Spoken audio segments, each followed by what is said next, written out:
Good morning, good morning, good morning. It is Monday, the 21st of July, 2025. Well done on making it this far. I am Graham Hughes. You are watching Morning Brew on Politics Social. How are you all doing this morning? We've got Diz in the chat. We've got Paula. We've got Diz. We've got Paula. We've got Diz. We've got Sarah. We've got Diz. We've got Paula. We've got Chrissy. We've got Diz. There's a lot of Dizes in the chat. We've got Andrew Ray in the chat as well. We've got Liz Allen and Paul Ewan. We've got who else have we got? We've got Blah Blah CW. We've got Azina.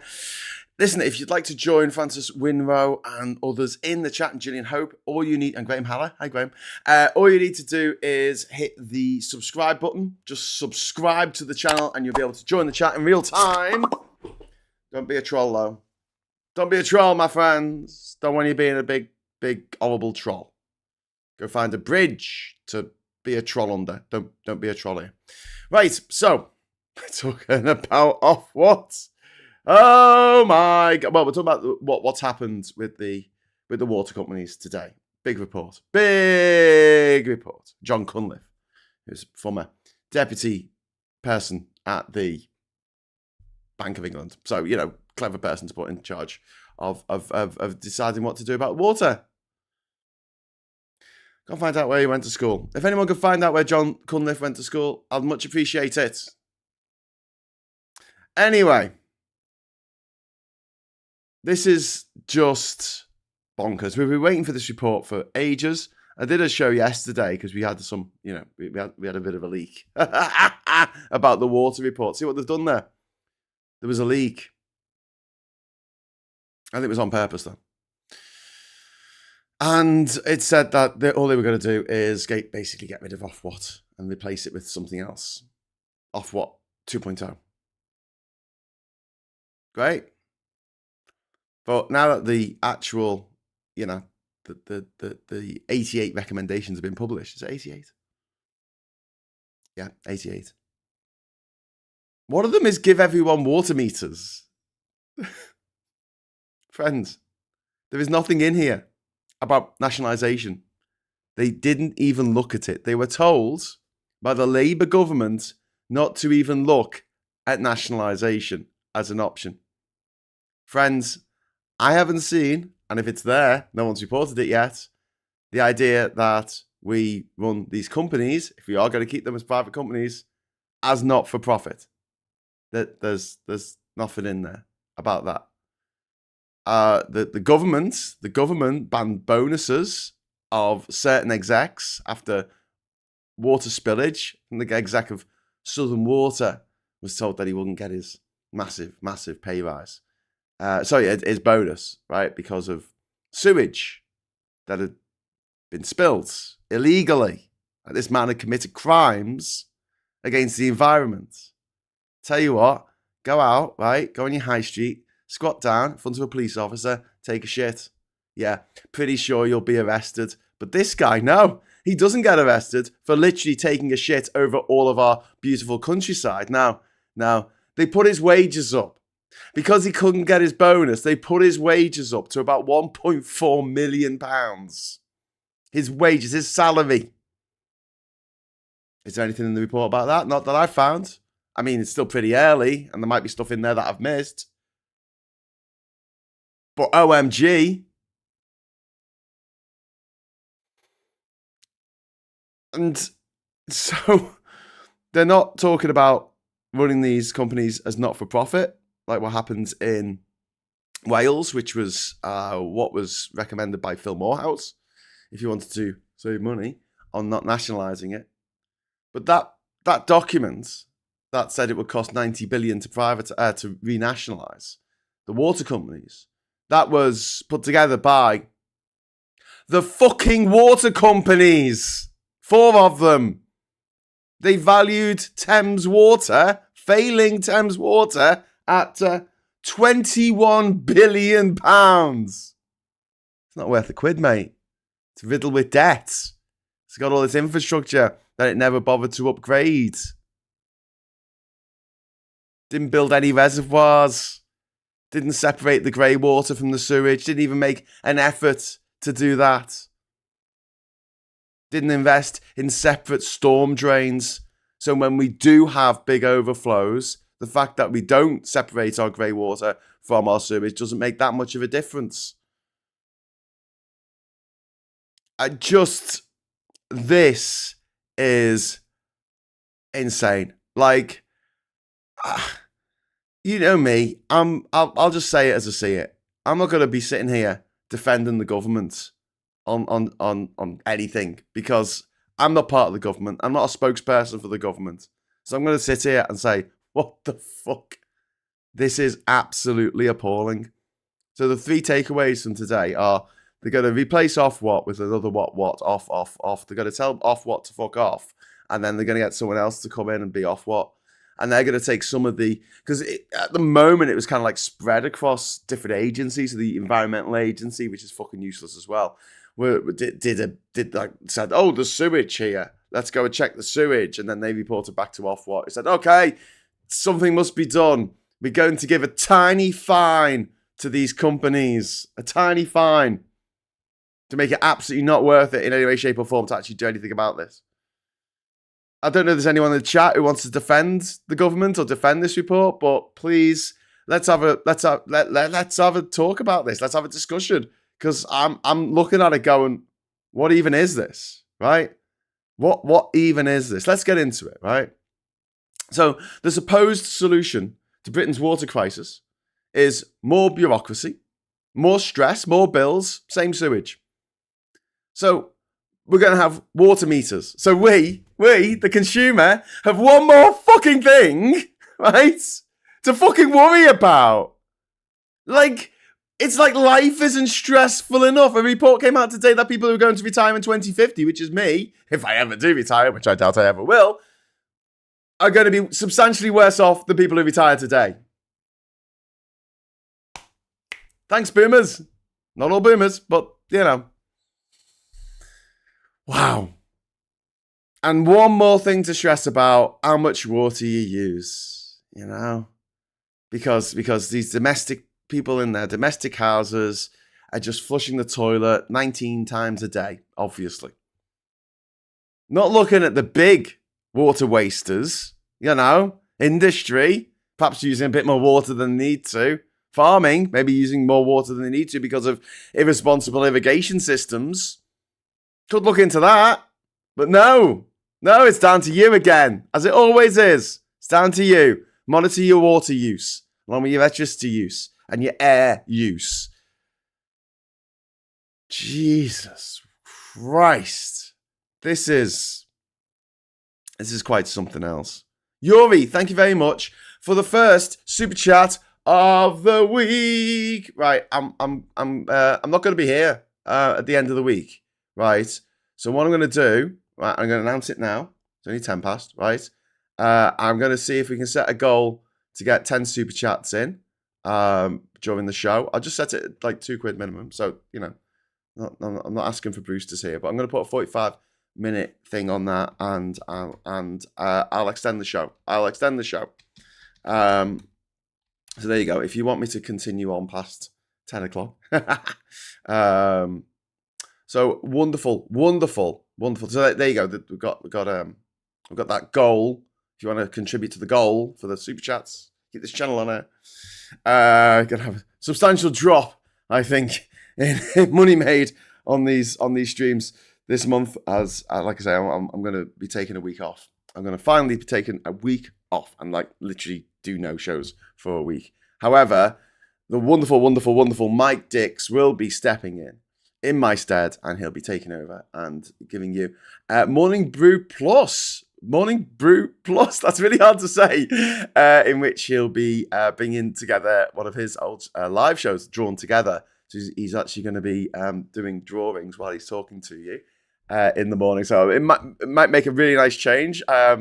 Seeing how Mike feels about it. If it's successful, I'd love to make it a permanent feature, maybe once or twice a week if Mike's up for it. Don't know. I'm not putting words in your mouth, Mike. I don't know. But yeah, really good of him to step in. He'll be the head honcho at the Friday Night Social on Friday, along with Mikey. So hopefully we'll stitch something together that'll, the normal service will be, kind of continued. We'll see. We'll see what happens. But so we'll be getting all that sorted today for you. So just so you know, So I'll be going. I'll be heading off on Wednesday, and I'll be coming back the following Friday. Not the next Friday, but the Friday after. So I'm taking 8 days off.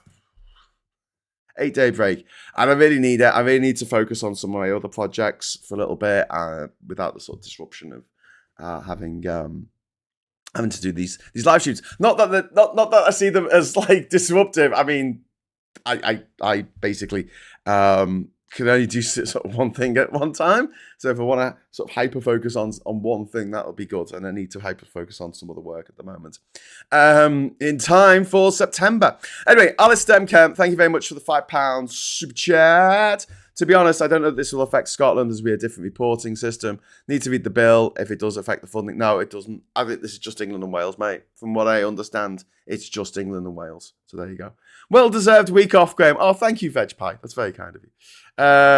Does very well. You might be redundant, says Alan Jackson. Hey, look, if Mike wants to do all of these shows for me and I could just sit on the couch watching, eating grapes, I'm well up for that. I'm well up for that model. But no, I don't know how well it'll go.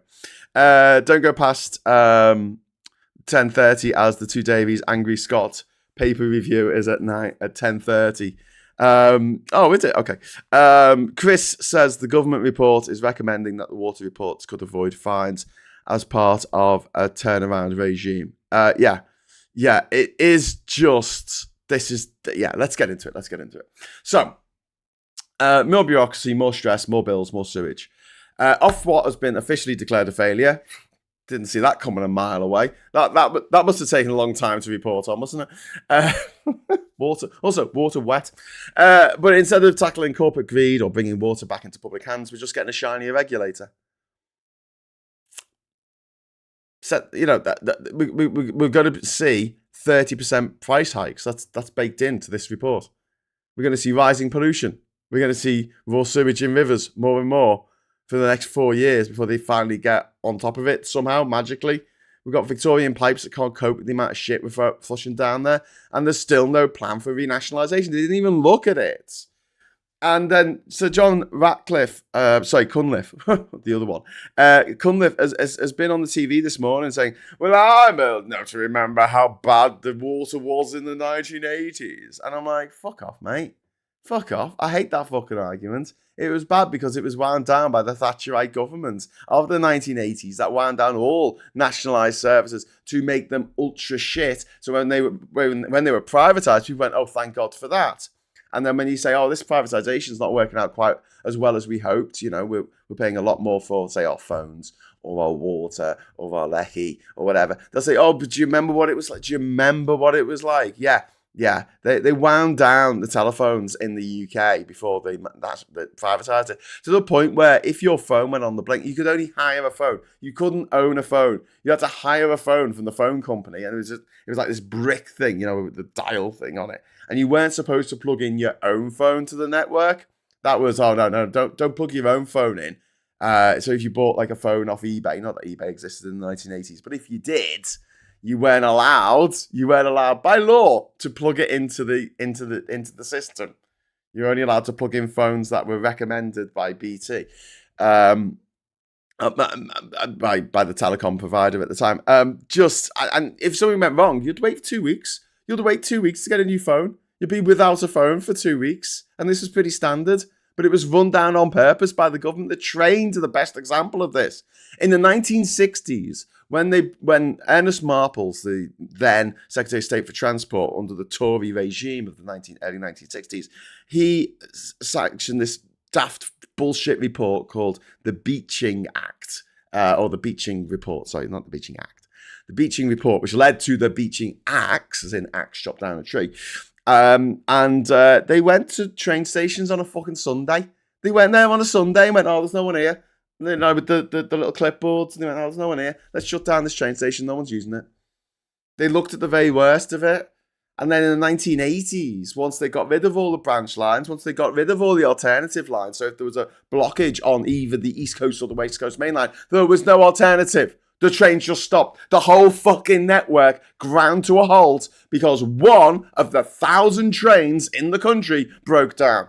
That was the system that we inherited in the 1980s after the Tories did an absolute number on our rail system. And then they went, oh, the rail system's not working very well. It's not very good, is it? You're having to wait a long time for a train. Oh, there's no train station in Skelmersdale. Yeah, no, there's no train station in all these places where there's like 100,000 people living there. But, there's no train station because, you're going to have to drive forever.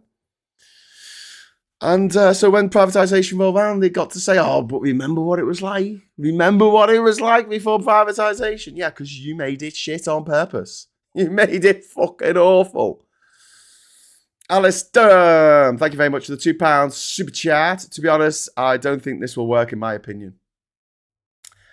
In your honest or humble opinion, I think you are absolutely right. You are absolutely right. There's the super chat to set to light blue. Yeah, light blue. It's £2. It's £2. Yep, I remember that, says Alistair. Chris says, according to the report author, public ownership of water left in the UK as the dirty man in Europe, and that following privatisation, the industry saw massive investment. Yeah, absolute bollocks.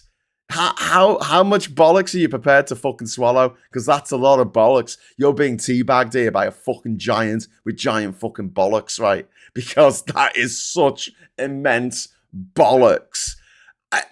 What investments? There's been no reservoirs built. None. Not a single one. There's been 5 shut down, at least. Not a single one. Not one. Not a single goddamn reservoir been built. Talk about investment. Have they upgraded the Victorian sewers around here in Durham? No, they haven't. I mean, I recorded. Oh, do you remember when we were the dirty man? No, we weren't. That was something that was put on us by the Tory government in the 1980s. Yeah, I do remember not being able to swim in the lakes and the rivers. I do remember not being able to go on the beaches because of all the turds. We're in the same place now that we were then. Only this time, some fucking trust fund in Canada's making loads of fucking money out of it. Some CEOs getting £1.4 million a year to spend on their, I don't know, fucking cocaine or yachts or swans or whatever the fuck rich people spend their money on. I mean, it's like, yeah, it's just as shit as it was, but at least now some multi-millionaires making extra money for being shit. I mean, just water was privatised in 1989 under Thatcher with promises of efficiency and investment. We've not had either. Since then, billions have been siphoned off. Billions with a B. Billions have been siphoned off to shareholders while infrastructure crumbles. Thames Water alone has racked up 14, not million, 14 billion in debt. Efficiency and investment, 14 billion in debt. Built no reservoirs. Shit in our rivers. Are you fucking kidding me? Are you absolutely taking the piss? So let's look at what the report actually says, right?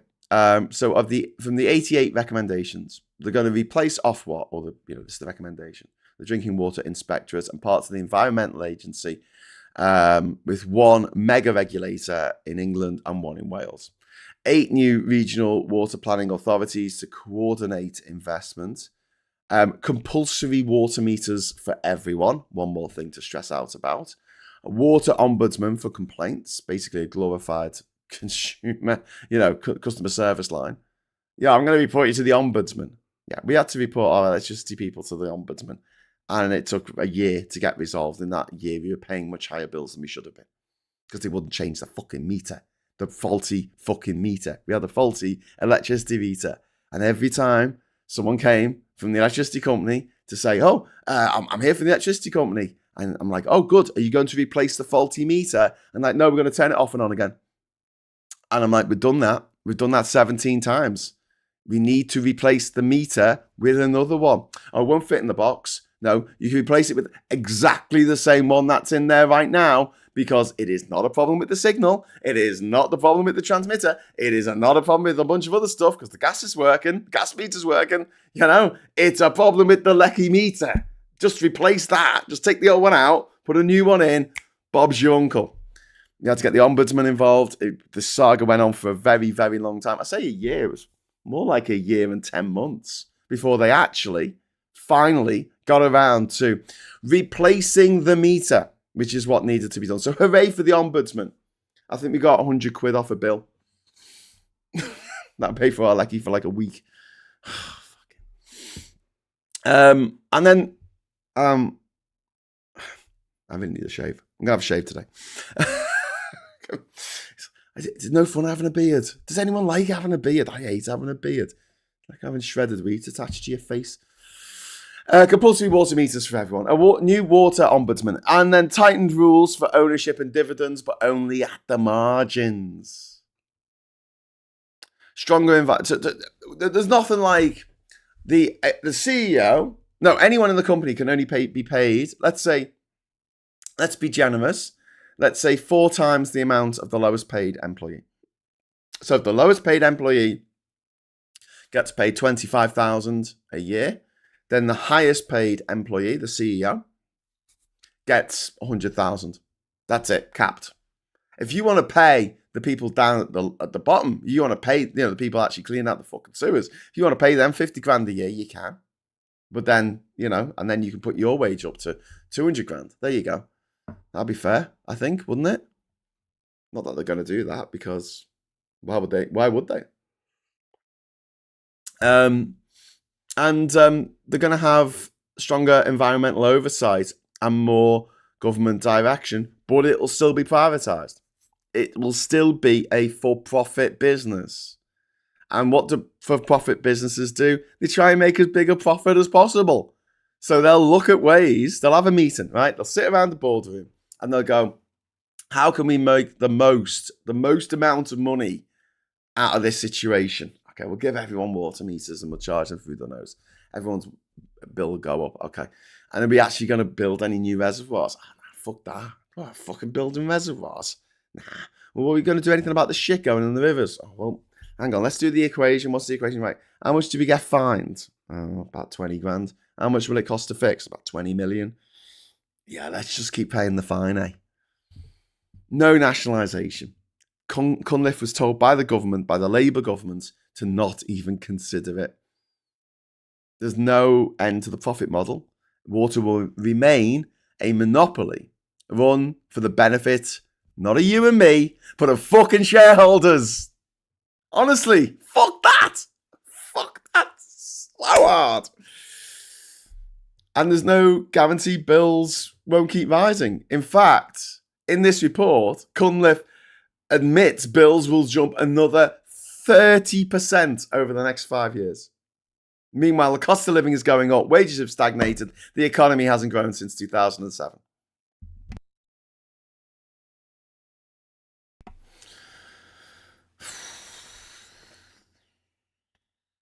Feargal Sharkey is calling for Steve Reid, the Environment Minister, to step down. After 14 years to prepare for government, Steve Reid should reflect on what he's achieved in the last 12 months.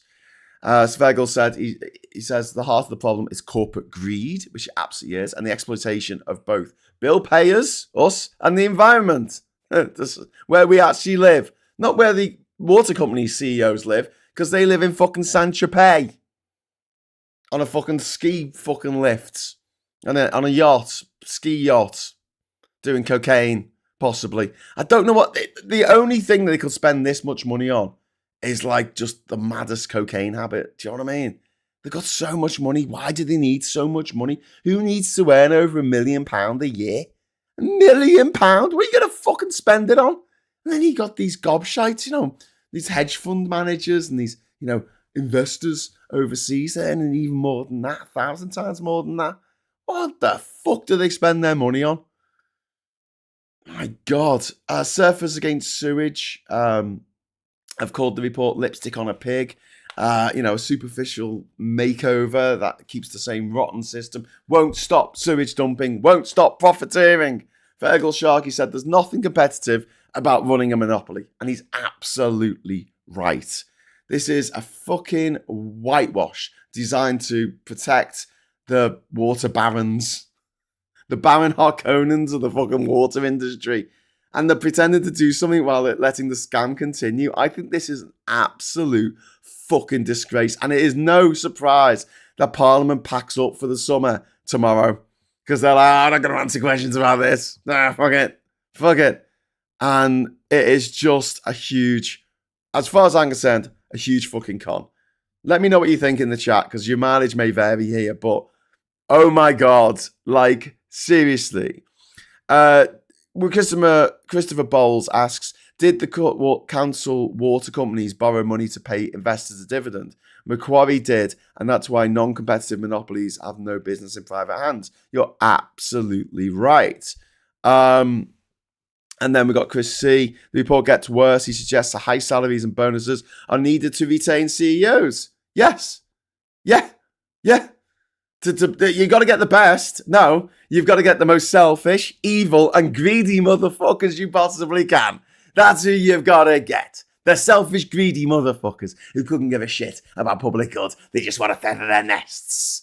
They just want to go plate their Olympic-sized swimming pools.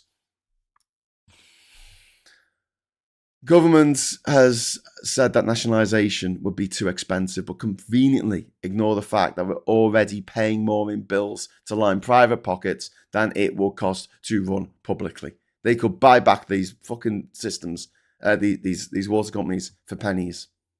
When a private company goes bump, it is not up to the taxpayer to fill up the fucking the money. Okay, if WH Smith collapses tomorrow, it is not up to me as a taxpayer or you to bail them out. It's a private fucking company. These are privatized water companies that have borrowed beyond their means and are completely dysfunctional.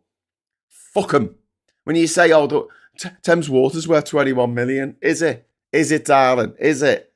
No, it's not. It's worth a quid. It's worth a fucking quid, and that's how much the government should pay for it. And you know, all the shareholders and all the people who own dividends and all that shite, right? Fuck off. Your investment can go up and down. Go invest in fucking cryptocurrency if you want. It's not fair, I put all my money in. No, you didn't put all your money in it. I guarantee there isn't a single human being on this fucking planet who has put all of their life savings in a British water company. They may have put a little bit of other people's money in there for their share portfolio, whatever the fuck they call it. But no, it won't be their own money. It won't be their house on the line. Guarantee it, mate. Fucking hell, oh no, they can't nationalise it. I'll lose my fucking, I'll lose me everything. No, doesn't exist. There's a bunch of people who make a fuckload of money. Shareholders, investors. What are you invested in? Debt. Oh yeah, that's what it is. These companies are not water companies. They're fucking debt companies. That's what they are. They sell debt. They're fucking shite. It's really fucking wound me up this morning. Really wound. I don't know if you can tell. Towards your goals, says Veg Pie. Thank you so much, Veg Pie. You're very kind. The only reason why they're looking at mandatory water meters is to force consumers to use less water, which eases the pressure on the network, meaning they don't need to invest as much in infrastructure. Yeah. But one industrial plant will use more water in a day than thousands and thousands of customers. Stepping down won't do anything. 14 years is a long time, yes, but the absolute scale of the rot, while somewhat known, is far deeper than they realised. They need to cap profits, dividends, and bonuses until the infrastructure is fixed. They just need to nationalise it. That's what they need. And they're like, oh no, but we'll throw away all this investment. What fucking investment? They're not investing in anything. If anyone's going to do that investing, let the government do the investing. The government can borrow money for fuck all. Private companies have to spend at least the commercial rate, pay the commercial rate for interest on any of their of their money that they need to invest, the government can just make money. Like the government can just say, right, we need 10 billion to do this, and they can make that money. They can just, take it out at a loan that it has an insanely low interest rate, which cannot in any way be matched by private enterprise. Private companies cannot get that same interest rate. So if we leave it in the hands of private companies, not only is there no incentive to clear anything up, but also, there's no incentive for these companies to bring our bills down. We're going to be paying the extra interest on that investment that we wouldn't have to pay if that interest came from the government. Sorry, that investment came from the government coffers instead of a private company that's trying to make a fucking profit every day of every hour of every fucking second. Alistair, thank you. Love a rant. Keep them going. Thank you very much, Alistair. You keep me going. I'm a bit croaky this morning. I don't know why I'm so croaky. Maybe I woke up this morning and gave a primal scream, just opened the window and went, ah! Wales does a not-for-profit model, Glass company. Why can't England? Why does England have to get stuck with these, profiteering parasites? Well, Wales, I mean, they have problems too. Scottish Water's got problems too. But fuck me, Scottish Water is cheaper than anywhere in England. Cheaper, right? And cleaner. The rivers are cleaner. The lakes are cleaner. They're not dealing with the same level of shit everywhere that we are in England. And, this monopoly myth still being peddled. So Jon Cunliffe claims the current model of regulator monopolies can work, but clearly it can't. It is an oxymoron to think that you will have a for-profit monopoly which will be run for the benefit of the consumers. It's going to be run for the benefit of the fucking shareholders. Of course it is. Am I going crazy here? Am I the madman in the room? What is going on? What the fuck? Are they gaslighting us on a global fucking scale here? How could it? How? Someone explain to me how a privatized monopoly, has any incentive whatsoever to make things better for the consumers over the need for profit to keep their shareholders happy. Bills have surged massively this year. Massively. And the CEOs of Thames Water are still raking in over £1 million a year while pumping sewage into our rivers. I mean, when it's nationalised, are we going to be paying the top execs £1 million a year? Oh, we fuck. We don't pay our Prime Minister that much. We pay our Prime Minister a fraction of that amount. Can you just explain this to me? Oh, we need to attract the best. So let me get this straight. We pay the Prime Minister £150,000 a year, right? And then we pay someone who's really shit at running fucking water companies. We pay them 6 times the amount? 7 times? 8 times the amount per year? Are you fucking kidding me? For doing what? For polluting our fucking rivers? I'm sorry I'm so animated this morning. But it's just wrong on every fucking level. MPs get paid £91,000 a year, which some people think is too much. Okay? So how much do you think execs of water companies should be paid? I mean, come on. Gillian Hope, thank you. Aren't they apparently, they can't nationalise something to do with pensions? No, they can absolutely nationalise. Gillian, from what I've read and from what I understand, that's just some bullshit made up by the companies because they commissioned this report, which keeps getting referred to, where they say it's going to cost over £90 billion to nationalise the water industry. And this report was put together by the water monopoly companies. Please don't nationalise us. Jonathan Pye is a character ranting off script though. Off a script though. Yeah, I'm not ranting off a script. I'm just, I've got some bullet points. I've got some bullet points. But apart from that, no, this is just me. I hope Labour spends the summer roughly considering thoroughly, considering their options, says Grimfang999, on what to do in response to this target. This was already a scandal, but this is now one of their highest priorities. Yeah, but they're blaming us. They're making us pay. They're making us pay higher levels and also giving us water meters, which is an added stress. An added stress. I really disagree with it for households. I know it's going to be people who use fucking shitloads. Maybe. Here you go. Here's the deal, right? If your house has more than 4 bedrooms, you have to have, by law, have a water meter. There you go. That's the rule.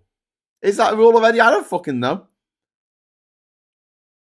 As I'm never going to own a house that has, well, a house full stop, but like I'll never own one that has more than 4 bedrooms. I don't give a fuck. Don't give a shit. Put a water meter on them. Fine. They've obviously got to use more water than a normal house, which has like 2 or 3 bedrooms. Isaac the Technician, welcome, my friend. You are welcome to the channel. I'm going to say you are awesome. Isaac the Technician has joined Lone Star. If you would like to join Isaac the Technician and others in the politics social posse, all you need to do is hit this join button, and you can join the channel. You become a member and get your name in the credits at the end, which I'm updating after the show today. George Dawes, this explains who actually runs our country. You are absolutely right, George Dawes. Thank you for the super chat, but it does. We have Welsh Water. Bill is going up £15 a month for a non-profit. That's a stinger. They're investing in the infrastructure, though. Just feels painful. Yeah, but Nick and Diff, at least, yeah, like you say, at least you have the understanding that that is going to go into infrastructure. It's not going to go to shareholders in Canada for their pension funds.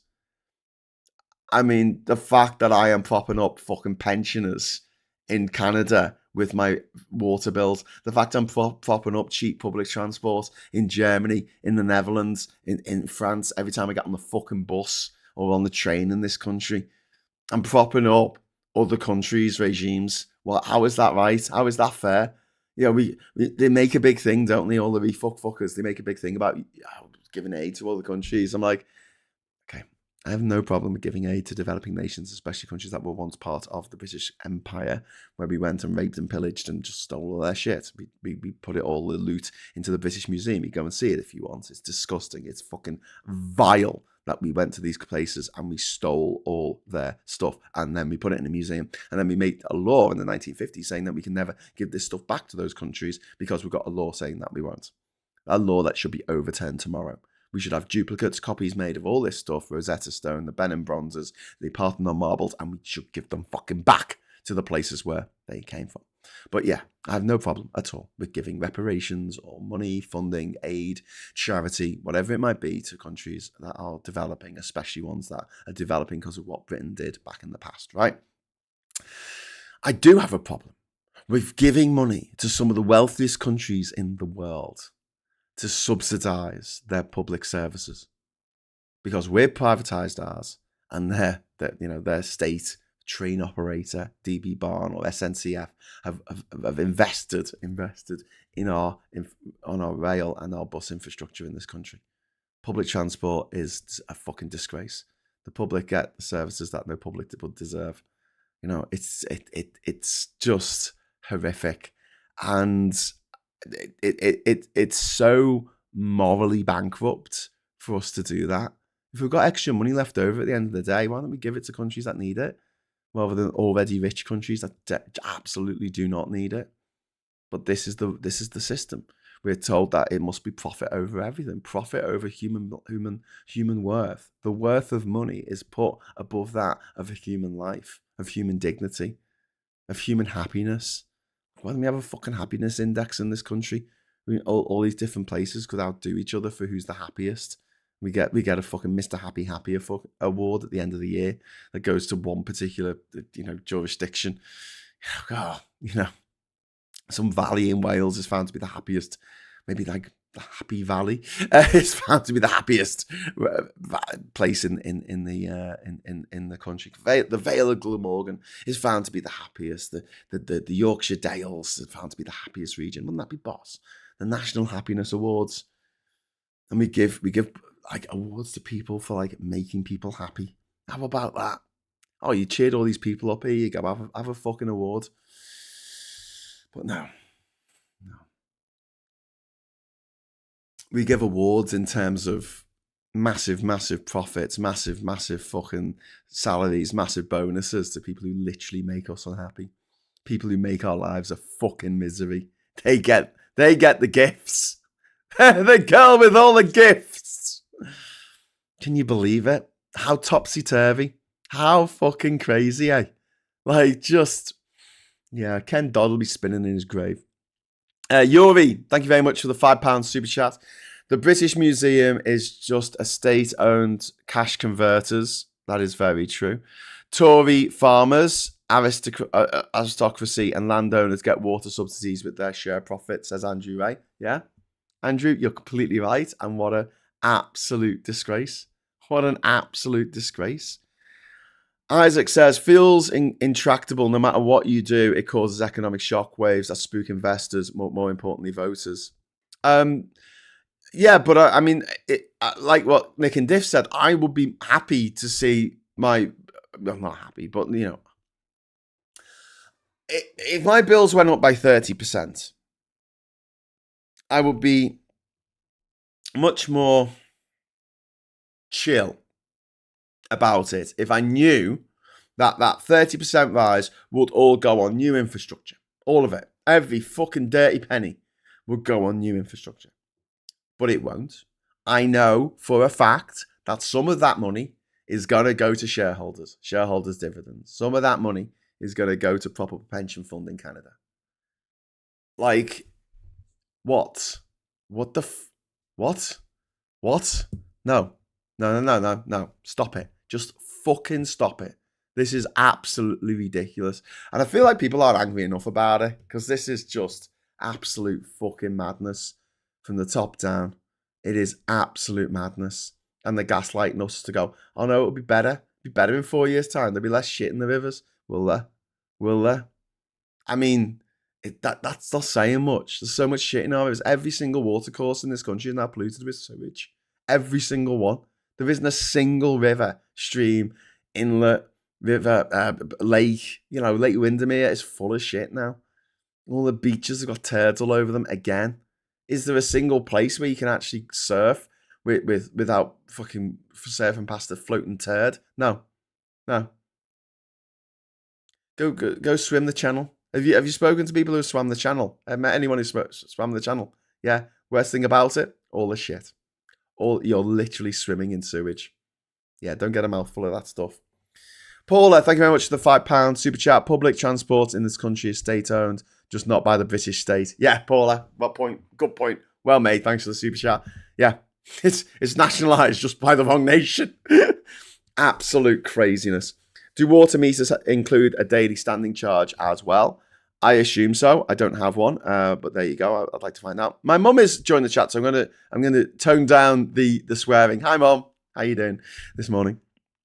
Plumdoth, I once went on a bus through Bamako and ended up with a live chicken. It was a very strange trip. Oh, so you've been to Mali as well? I've been on a bus in Bamako. Great days. But yeah, live chickens, goats on the roof. Don't forget your goat. You put a goat on the roof, yeah. And they drive with a goat on the roof, and the goat's like sure-footed because it's a goat, and just sits there on the roof, just going, yeah, whatever. Room for one more goat. Water is essential for life, therefore it shouldn't be sold for a profit. It should only come sold at a cost basis. Yes, Chris C.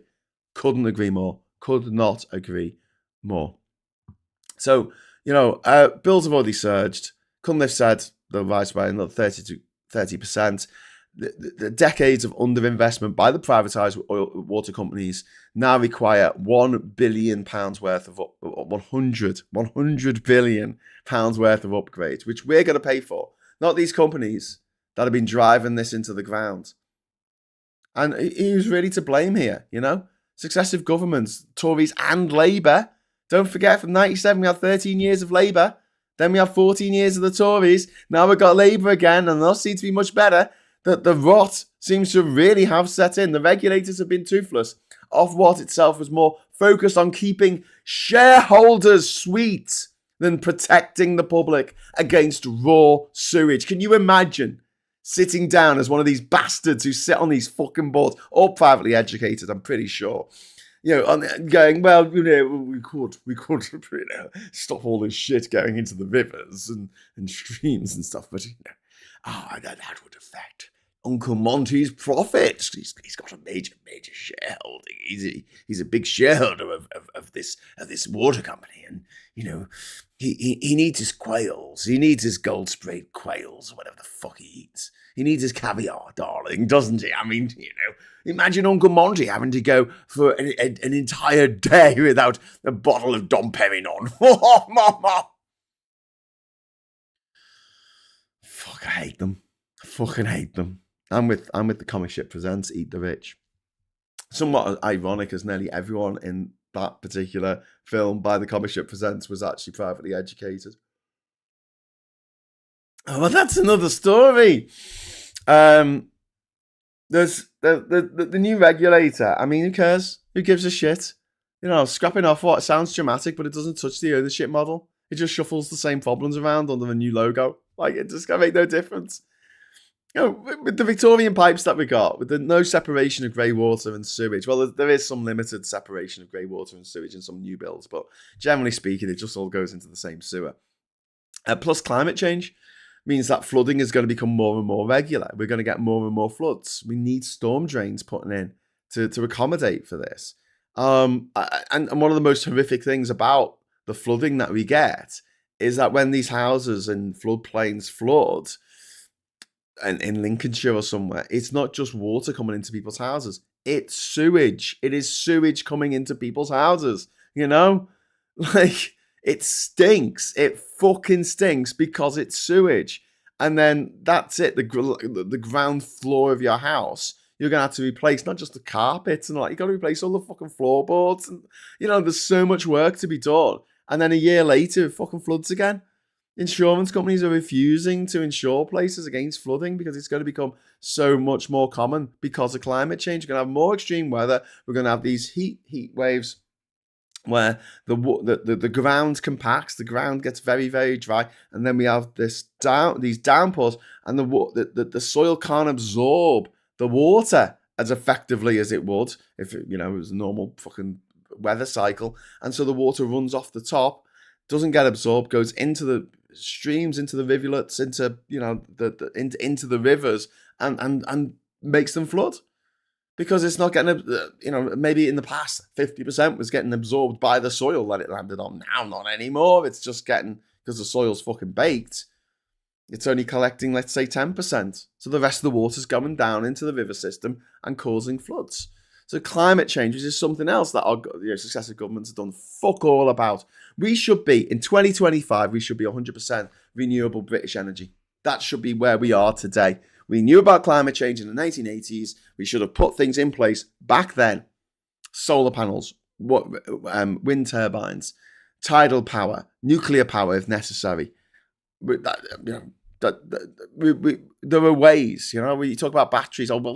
Battery technology wasn't quite there back in the day, Graham. I've got my camcorder from the 1990s, which had a lithium battery. They did exist. Mobile phone from the sort of the late 90s did have a lithium battery in it. But forget batteries for storage. Use water. There you go, dickheads. Build a reservoir, right? And during the day, we have a wind turbine, and it pumps water, just constantly pumps water up into this reservoir, which is up a hill, right? And then when we've got not enough electricity, right, we open the sluice gates and the water comes back down the hill. And it drives a turbine, which creates electricity, hydroelectric. And that would work all through the night when there's no solar or there's no wind. It would work until the wind started again. We're not going to have a week with no wind. It's not very likely in one of the windiest places in the fucking world.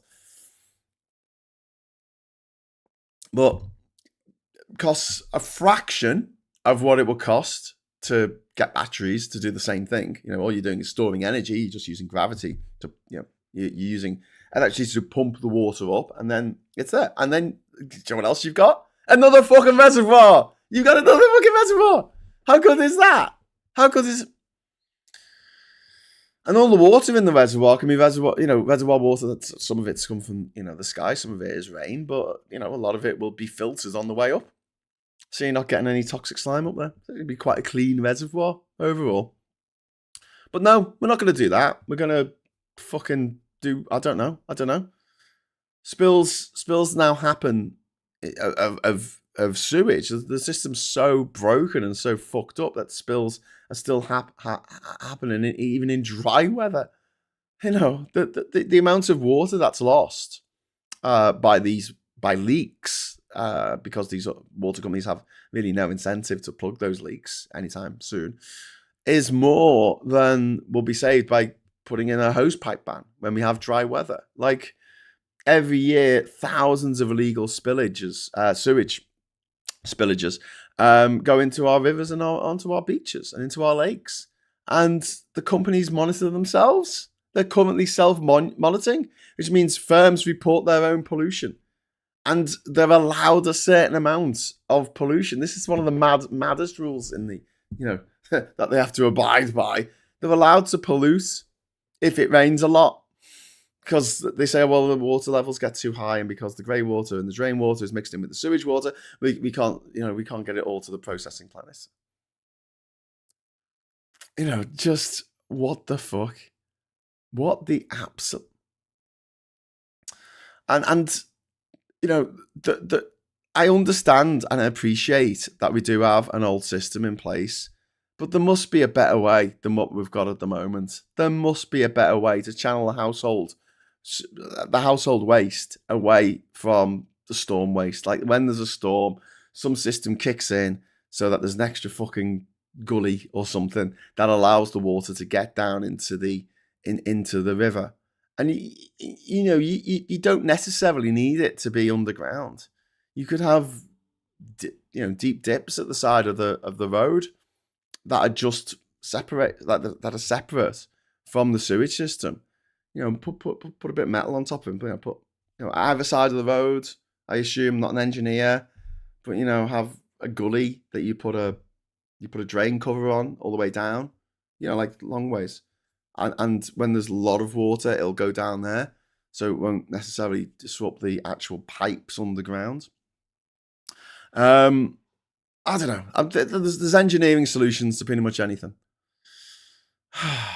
Anyway, they seem to do it in other countries, and one of the big things that this will change, this Cunliffe report, right, will change, is that regulators are actually going to finally take over monitoring, right?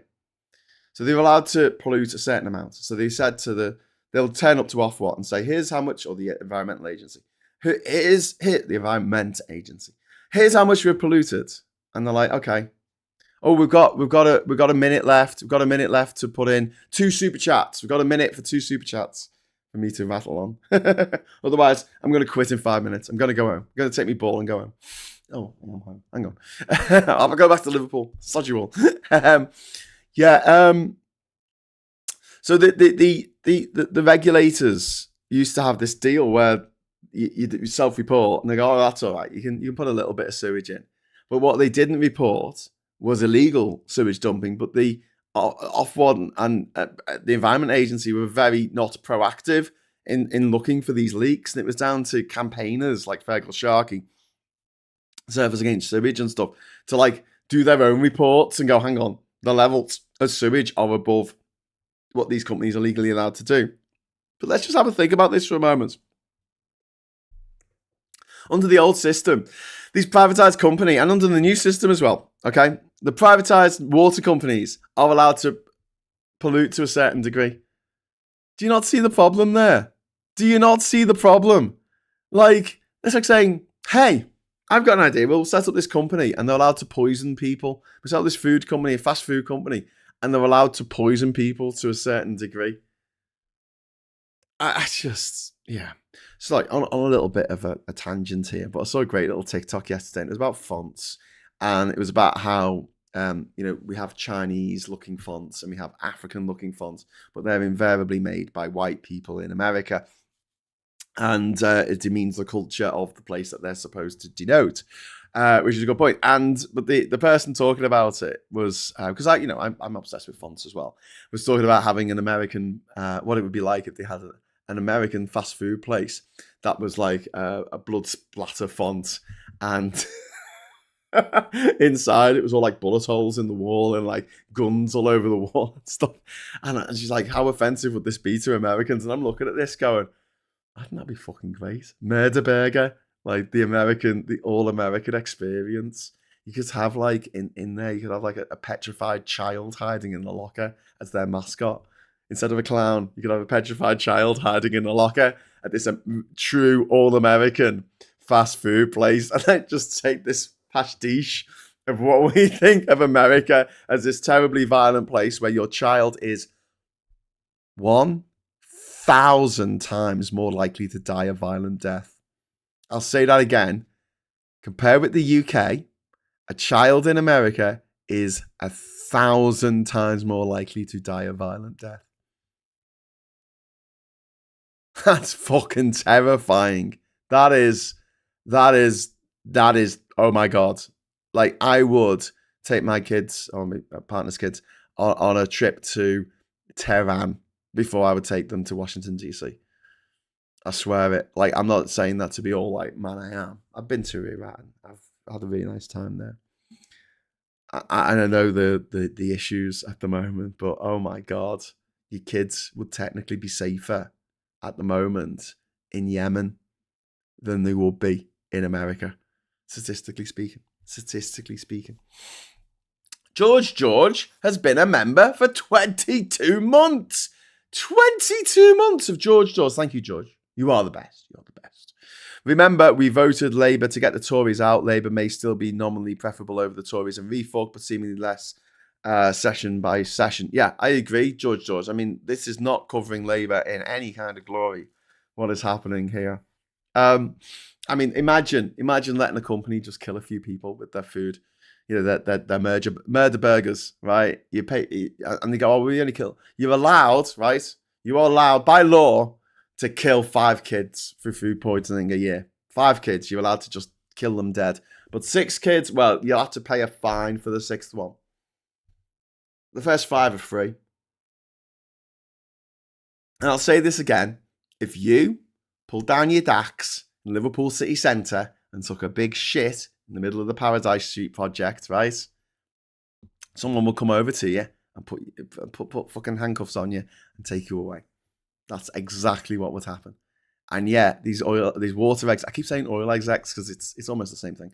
These water execs will shit all over everything. They've shat all over our country. They've shat in our rivers. They've shat in our ponds. They've shat in our fucking in our lakes, all over our beaches. They've covered in their shits. That were their shits, right? Because they're in charge of making those shits not go to those places, and yet they've made their shits go to those places, and they are allowed a certain amount of shittage, a certain amount of turds to go all over the you know. This is just fucking bonkers. I was, there was a little bit of hope in this report, right, that things might change. But looking at it, I can't see that anything's going to get particularly. It'll get like 10% better when we need it to get like 110% better. We need, more people. There's more people in British water, swimming, surfing, kayaking. At more risk from bacteria, parasites, illness, E. coli, and also sepsis. If you're swimming and you've got a cut and you get sewage in your fucking cut, and yet water bosses are still taking fucking bonuses. They're not supposed to. Well, they are actually. They haven't got rid of bonuses, by the way. It's just that if you're really, really bad, they'll take your bonuses away. But then what you do is you double your fucking salary, like the CEO of Southern Water, because that's exactly what he did. Just doubled his salary.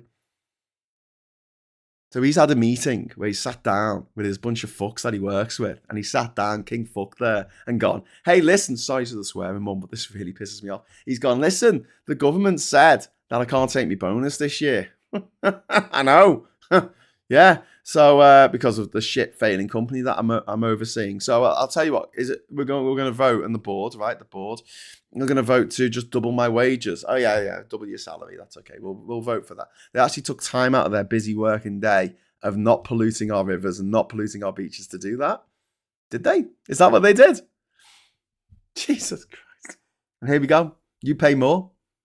You've still got no control as a a water payer, as a taxpayer. It's got no control. Companies are still profiting. Even with new regulators, the finance first model means infrastructure will always come second to dividends. And this is not a revolution. Emma Hardy's calling it stage 3 of the revolution. What? No, it's not. It's reshuffling the deck chairs on the fucking Titanic. We need bold, decisive action.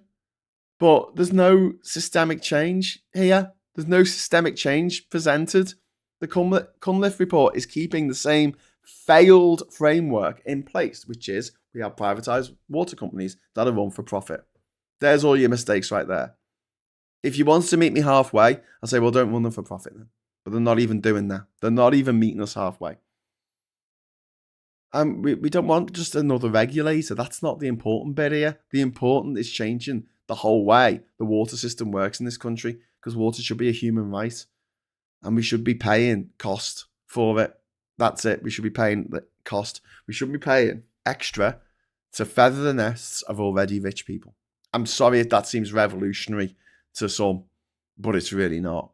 But this is absurd. This is an absolute absurd position we're in, where we're leaving the profit-driven monopolies in charge. Profit-driven monopolies. We need to fund investments. We need to fund upgrades through public investments, not endless bill hikes. And we need to make environmental protection a primary goal. We can't be allowing a certain number of turds to land on beaches, tax-free for these companies. The first 5 million turds, they're free. But after that, you've got to pay for putting those turds on those beaches. The Labour government chose not to even consider public ownership. Why? And they're trotting out this lie. They're trotting out this lie like it'd be too expensive. Fucking won't. The only people saying that are the fucking water companies themselves on the report that they commissioned to say, oh, you can't nationalise it, it'd be too expensive. And we're going to have to demand to know why our MPs, and write to your MP today about this, say, why are you protecting shareholders over the health and possibly the lives of our children? Why can't we swim in our own lakes and rivers? Why can't we go in the beach, on the water at the beach? Why are they stopping us from doing this? Why are foreign investors stopping you from going for a dip in the beach on your one holiday a year that you can just about afford, because you can't go abroad anymore because, everything's gone up in price since Brexit and we're barely fucking keeping our heads above water? Just explain it to me. Explain it to me like I'm an idiot. I know I sound like an idiot with this Scouse accent, and I know no one in charge is ever going to take someone who speaks like this seriously about anything. But just explain it to me. How the fuck does this work? How the fuck did we get here in this post-capitalist, late-stage capitalist fucking stage of our evolution, where we put profits before people all the time? We pollute this planet to the nth degree. There's like not a square fucking inch. There's not a postage stamp size area of this planet that we have not fucked up in some way in pursuit of profit, whether that profit is water or palm oil or oil or making fucking things explode or nitrates or whatever the fuck it is, in pursuit of profit and more profit. And what we can do, what can we do? Well, we can write to our MP. That's something that we can do straight away. But also we can, we can amplify the message that Feargal Sharkey is putting out there. He's put out loads of videos. Follow him on TikTok. Follow him on YouTube. Share his stuff. Help out with his campaign, or Surfers Against Sewage, grassroots movements that are pushing for public control. And ask yourself this question: whose water is it anyway? This water falls from the fucking sky. It falls from the sky like magic for free. All we need to do is collect it. The pipes get the pipes, the sewage pipes, the pipes that allow you get the water in and the sewage out. Most of that was put in by people who have been dead for 150 years. Like, we didn't do that. It was our grandfather's grandfather's grandfather who fucking put that shit in. We didn't do it. It's there already. We have an aging system. Yeah, we do. But to take that aging system and not upgrade it in any way for the best part of 36 years, it's a fucking crime against humanity. Whose water is it anyway? All they need to do is manage the system and put things in place where they know there's going to be flooding, put things in place so that when there is flooding, the flood water does not get mixed in with the sewage water. There are ways of doing this. Your stink pipe at your house, right?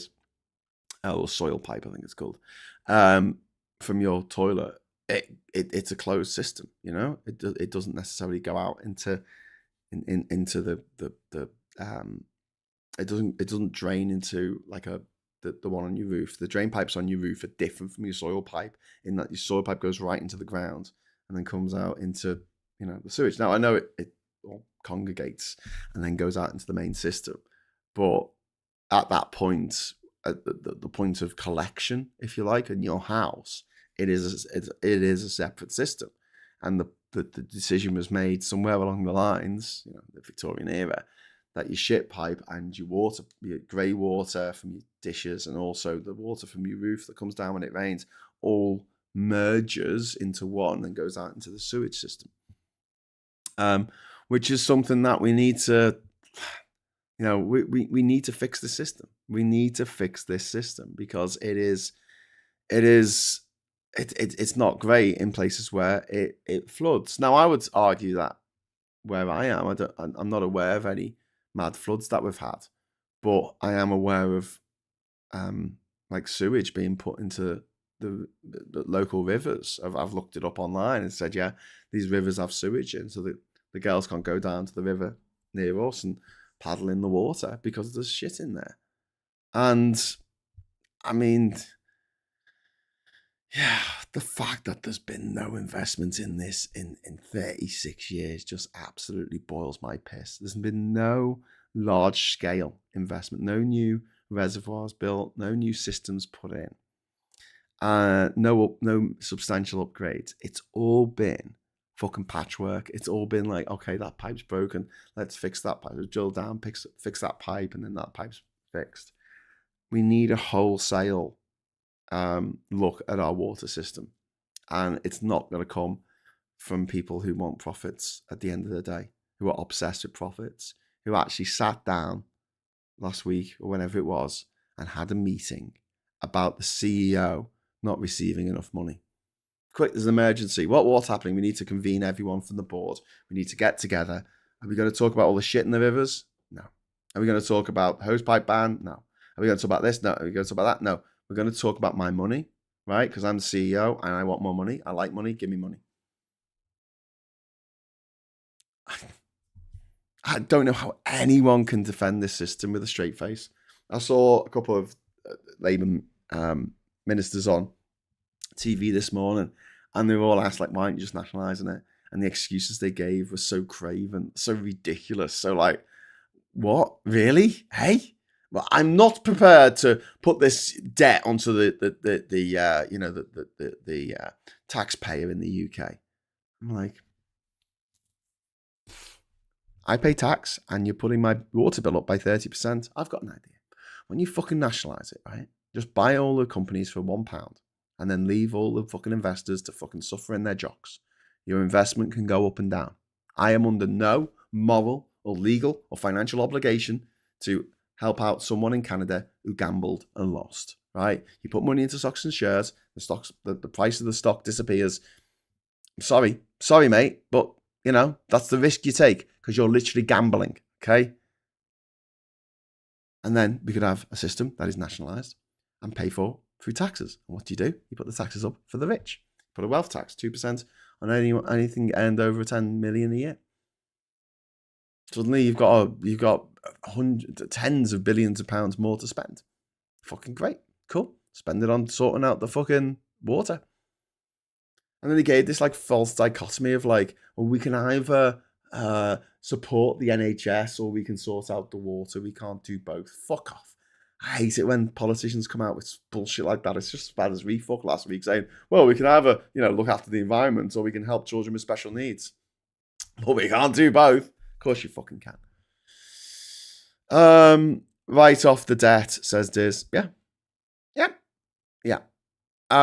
Water is a basic human right. It shouldn't be a casino chip for private equity firms. Is that unreasonable? Is that unreasonable what I'm saying here? They've scrapped OFWAT, but they have left the scam intact. If we don't demand public ownership, we'll be paying higher bills for the same amount of sewage going into our watercourses as we are now. We're going to be paying it for decades, right?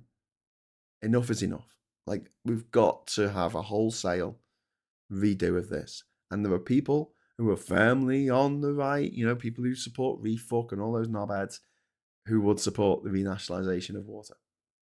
Because I honestly don't mind if my water bill goes up if I knew that 100% of that increase would be going to infrastructure. But it won't be. You know it won't be. I know it won't be. And when they say, oh no, we need to pay these CEOs 1.4 million a year because we need to attract the brightest and best. When a politician says that, ask them how much they earn a year from being an MP or being a government minister. So maybe they earn maybe 130 something a year, 130,000. Okay. So why don't you get paid $1 million? Are you not the brightest? Are you not the best? Are you a bit second rate? Is that why you take such a low amount of pay? Oh no, I'm doing this for public good. I'm trying to do a public service here. Okay. So what you're saying is that the people in charge of our water companies should not be doing it as a public service, should be doing it for the fucking profits, the money they make, for the cushy life they get to lead, and their big fucking Mercedes car that they get to drive around too fast on the fucking motorways. Right, okay, cool. Great. Fucking awesome. What a mad system. What a mad system. Thank you very much to Alice Stern for the £5 super chat. To be honest, it did take 2 years to put flood prevention system into my town as it was on a hill. The main street looked like a river. After it's a lot better.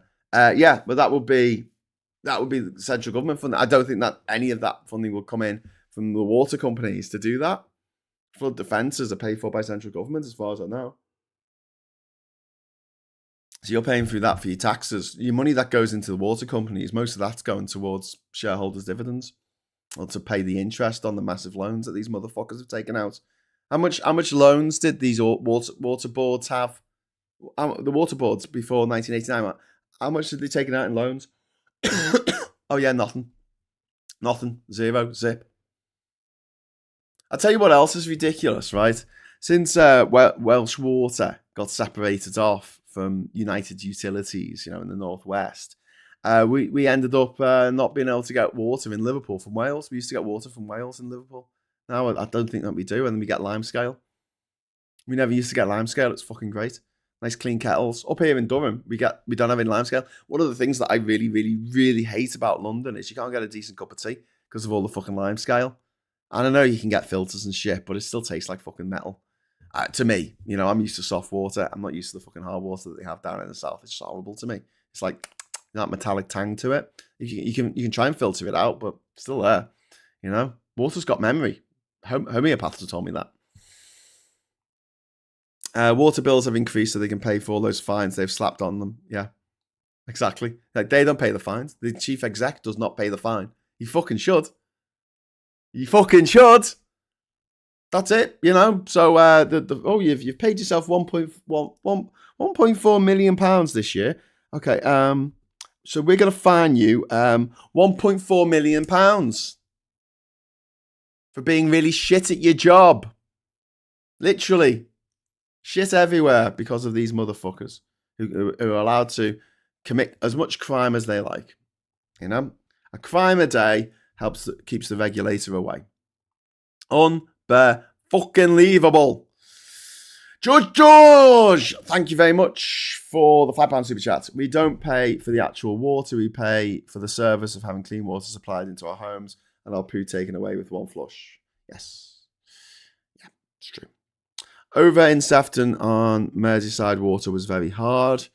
Yeah, when I was growing up, there was no hard water in Liverpool, and now there is. So I don't really understand. It's coming from a different reservoir, clearly. And was a reservoir in Wales that was built to provide water to Liverpool, and they flooded a town, they flooded a village to do it, and there's still a lot of bad blood, I think, in this particular area of Wales towards Liverpool,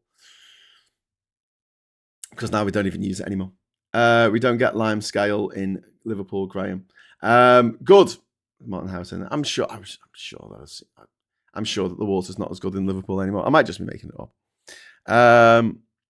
And we have a lot of limestone in Durham. Weird, eh? Yeah, but we don't have lime scale. Labour will probably introduce lower water bills for those in low incomes.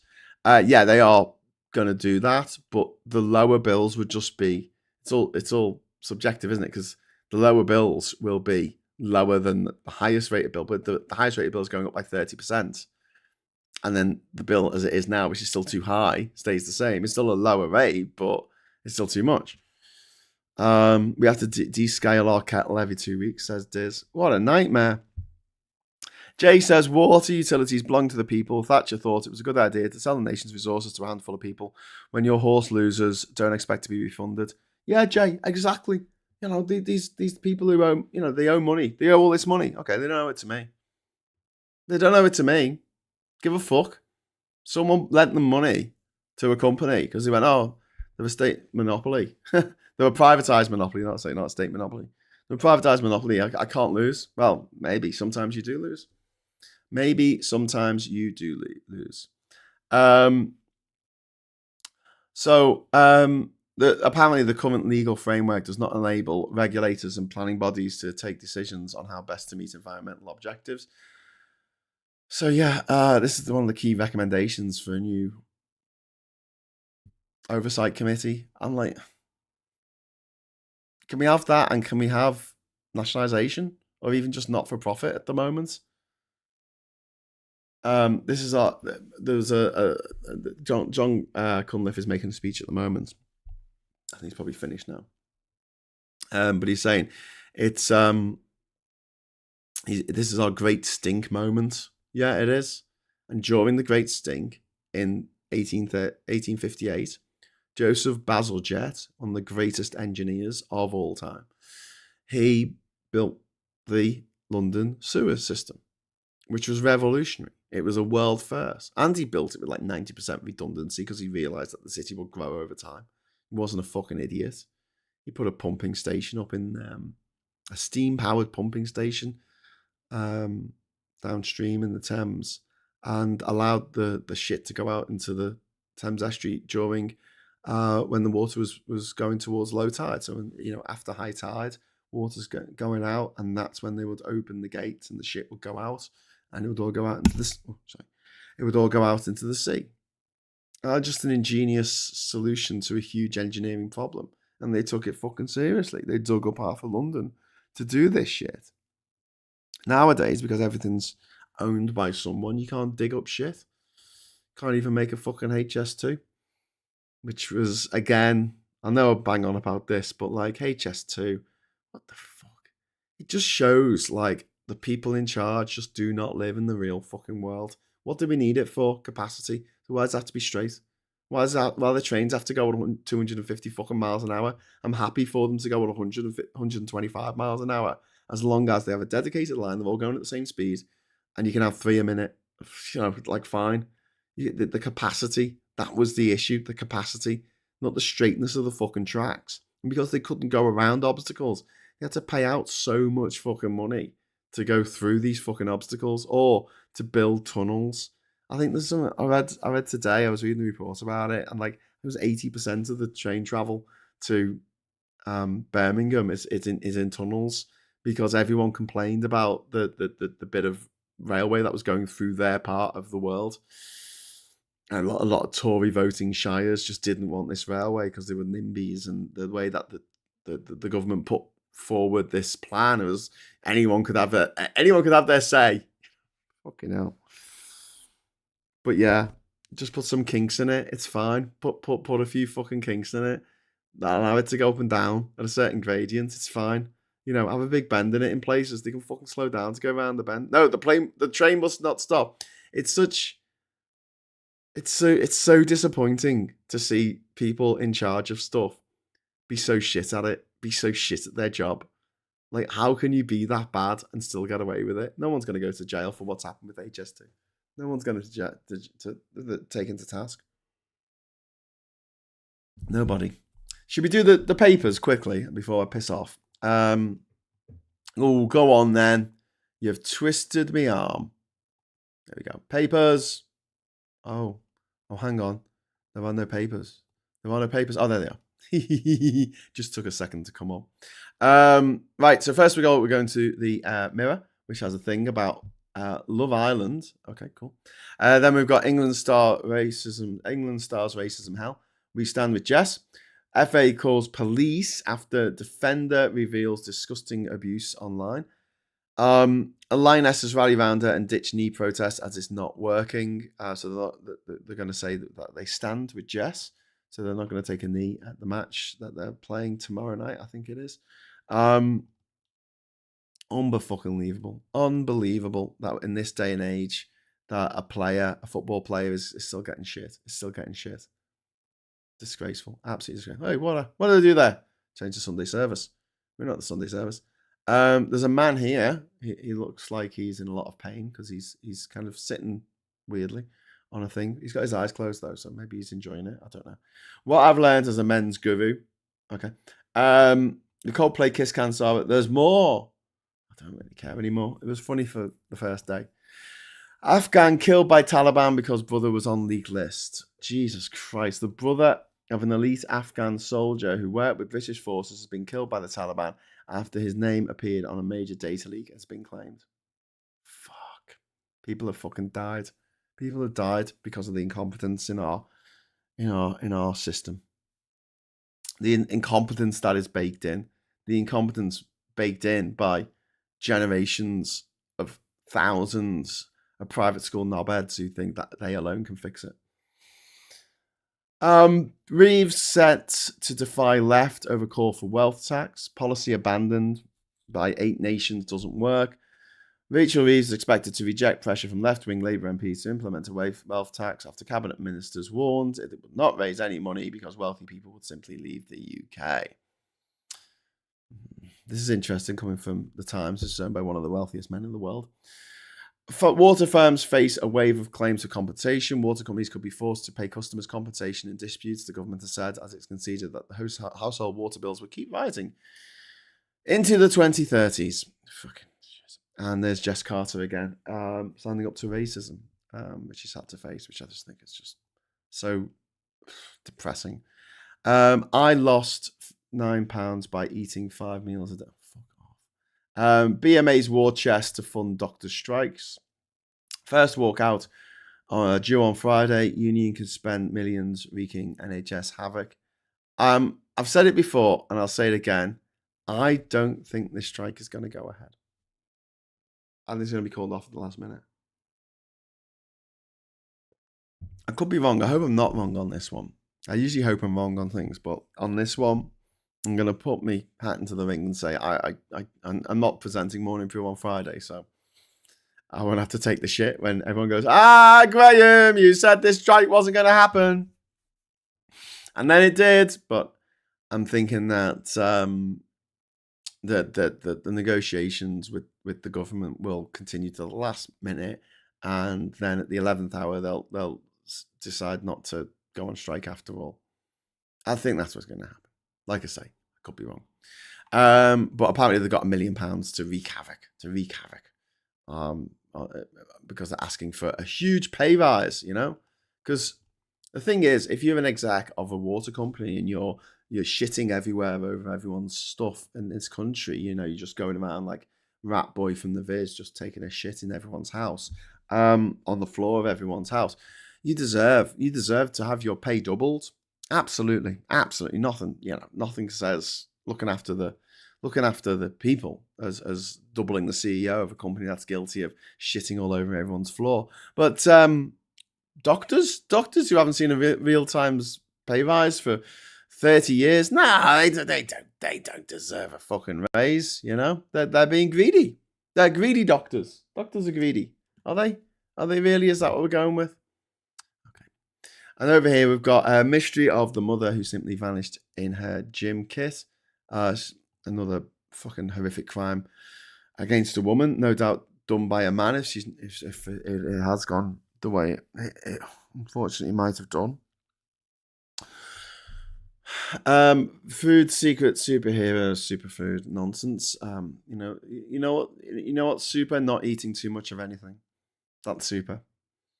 I hate all this superfood nonsense. I hate all these miracle cures. I hate all these diet fads. Just fuck off. Just teach people to fucking eat. No, don't teach people to eat healthy. People know how to eat healthy. Make it easier to eat healthily. Make it easier. Like, how is it easier to eat fruit and veg when, as a result of Brexit, it only lasts 3 days? And if I buy some frozen fish fingers, they're going to last months. Do you know what I mean? If I buy some frozen burgers, they're going to last for fucking months. You can pull them out at any time, fucking cook them and eat them. Vegetables, fresh vegetables, can't freeze them. Do they last? No. Let's go back to the supermarket after 3 days to get some more because of fucking Brexit. And you sort that shit out.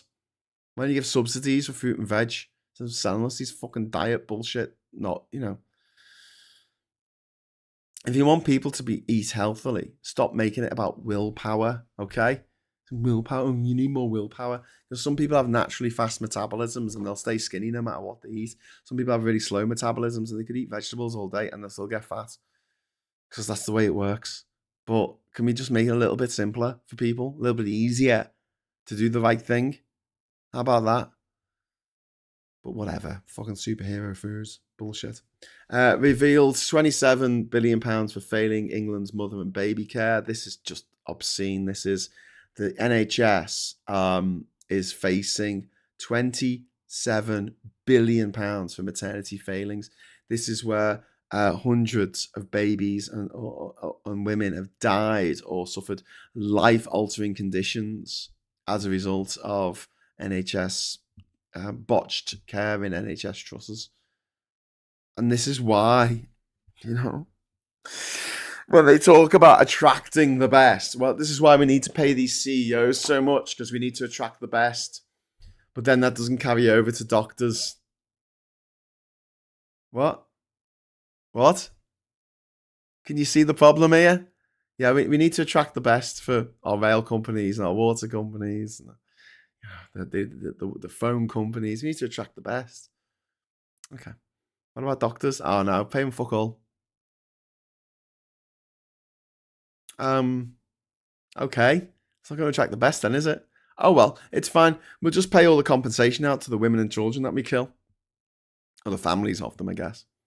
How much is that going to cost? 27 billion. How much it costs to get the doctors a pay rise? Oh, about 10 billion. Okay. Fucking hell. Orgreave inquiry unveiled after 4 decades. So there is going to be an inquiry into the Battle of Orgreave, which is the low point of the miners' strike when police attacked protesting miners unprovoked, and then arrested like nearly 100 of them and accused them of assaulting police officers and causing riots and causing a fray, etc., etc. Turned out to be bullshit. Turned out that Yorkshire police just made shit up. Couldn't have seen that coming from a mile away, could you? Anyway, we're finally having an inquiry into it. Finally, after 30 fucking years. End Gaza, 40 years. Shit, 40 years. Fucking hell. End Gaza barbarity, says Pope, as 85. Look at the language they use. Look at the language they use here. 85 die in aid queues. Now, it seems really frivolous to talk about fonts, right? Why are you talking about fonts, Graham? Well, typesetting, right? So they need to get the word 85, right? And die in aid cues, so it works in that column. And that's the excuse they'll use for not saying killed. Killed in aid cues. Killed. They didn't just die. They didn't just topple over, They're being killed. But look at that headline. Look at what that reads like. They've used the word die as if these children waiting for... some actual children have starved to death, right? But this just says 85 die. No, 85 were killed by the Israelis, by the Israeli Defense Force. But they use the word die.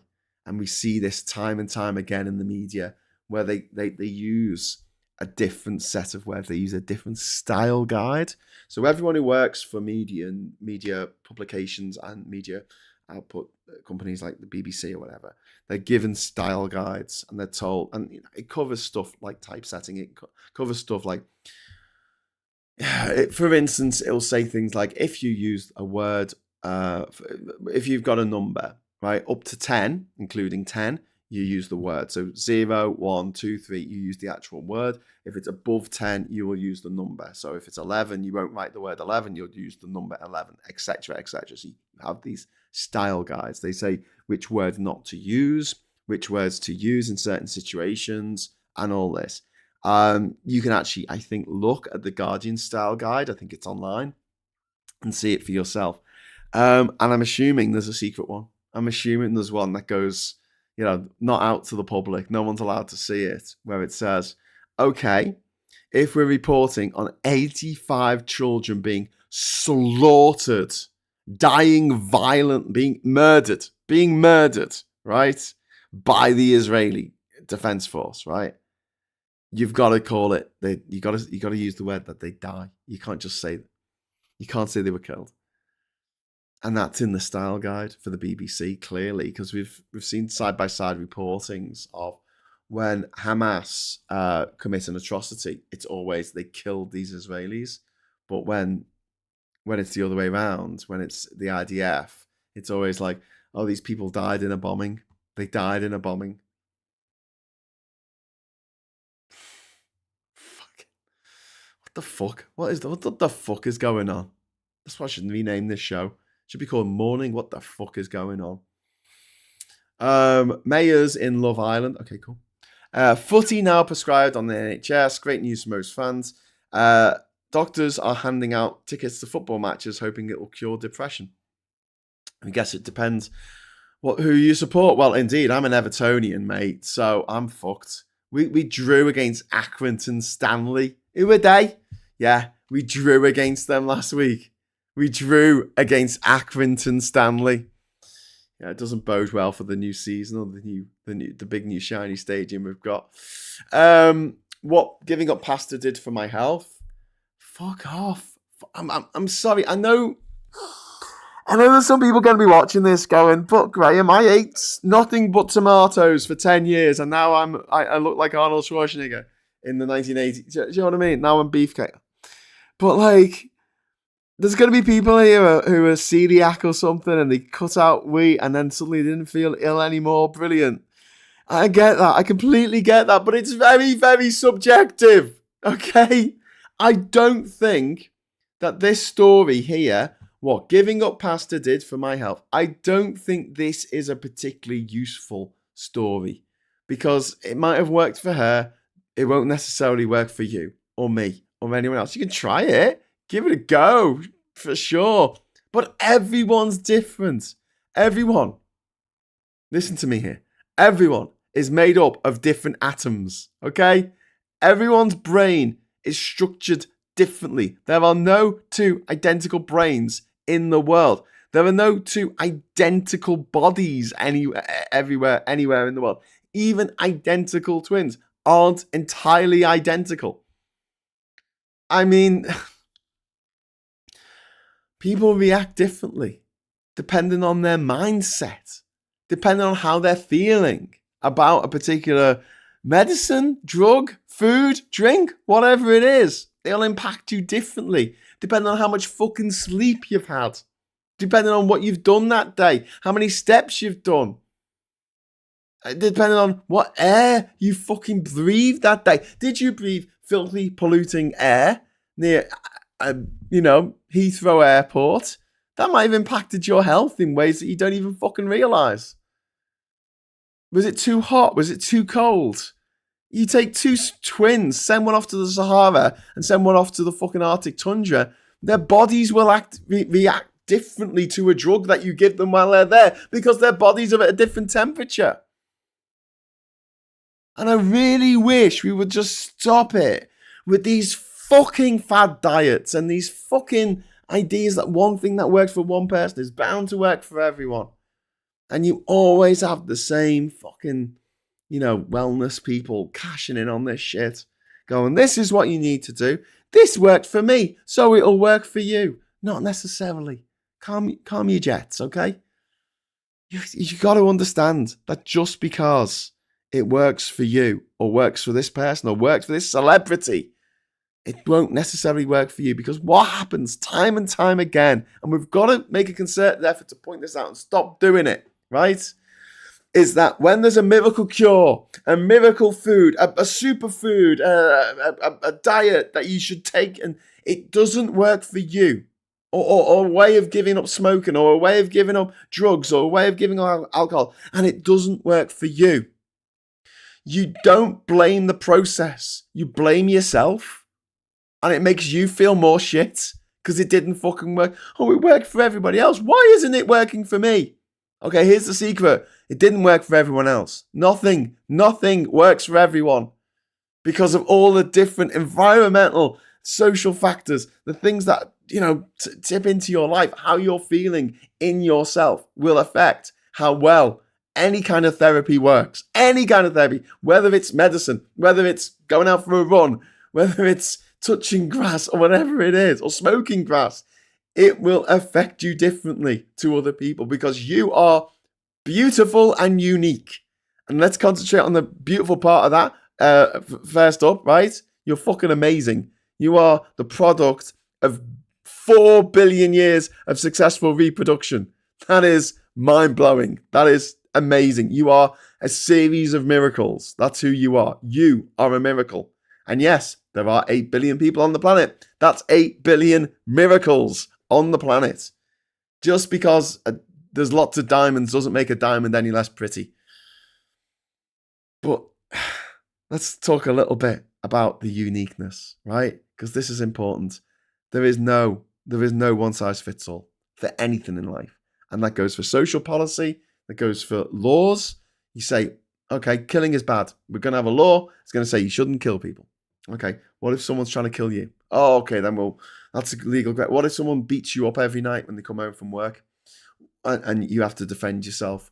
Okay, yeah. What if there's a war and these people are coming to kill you and everything you know and love, and you've got to kill them to stop them doing that?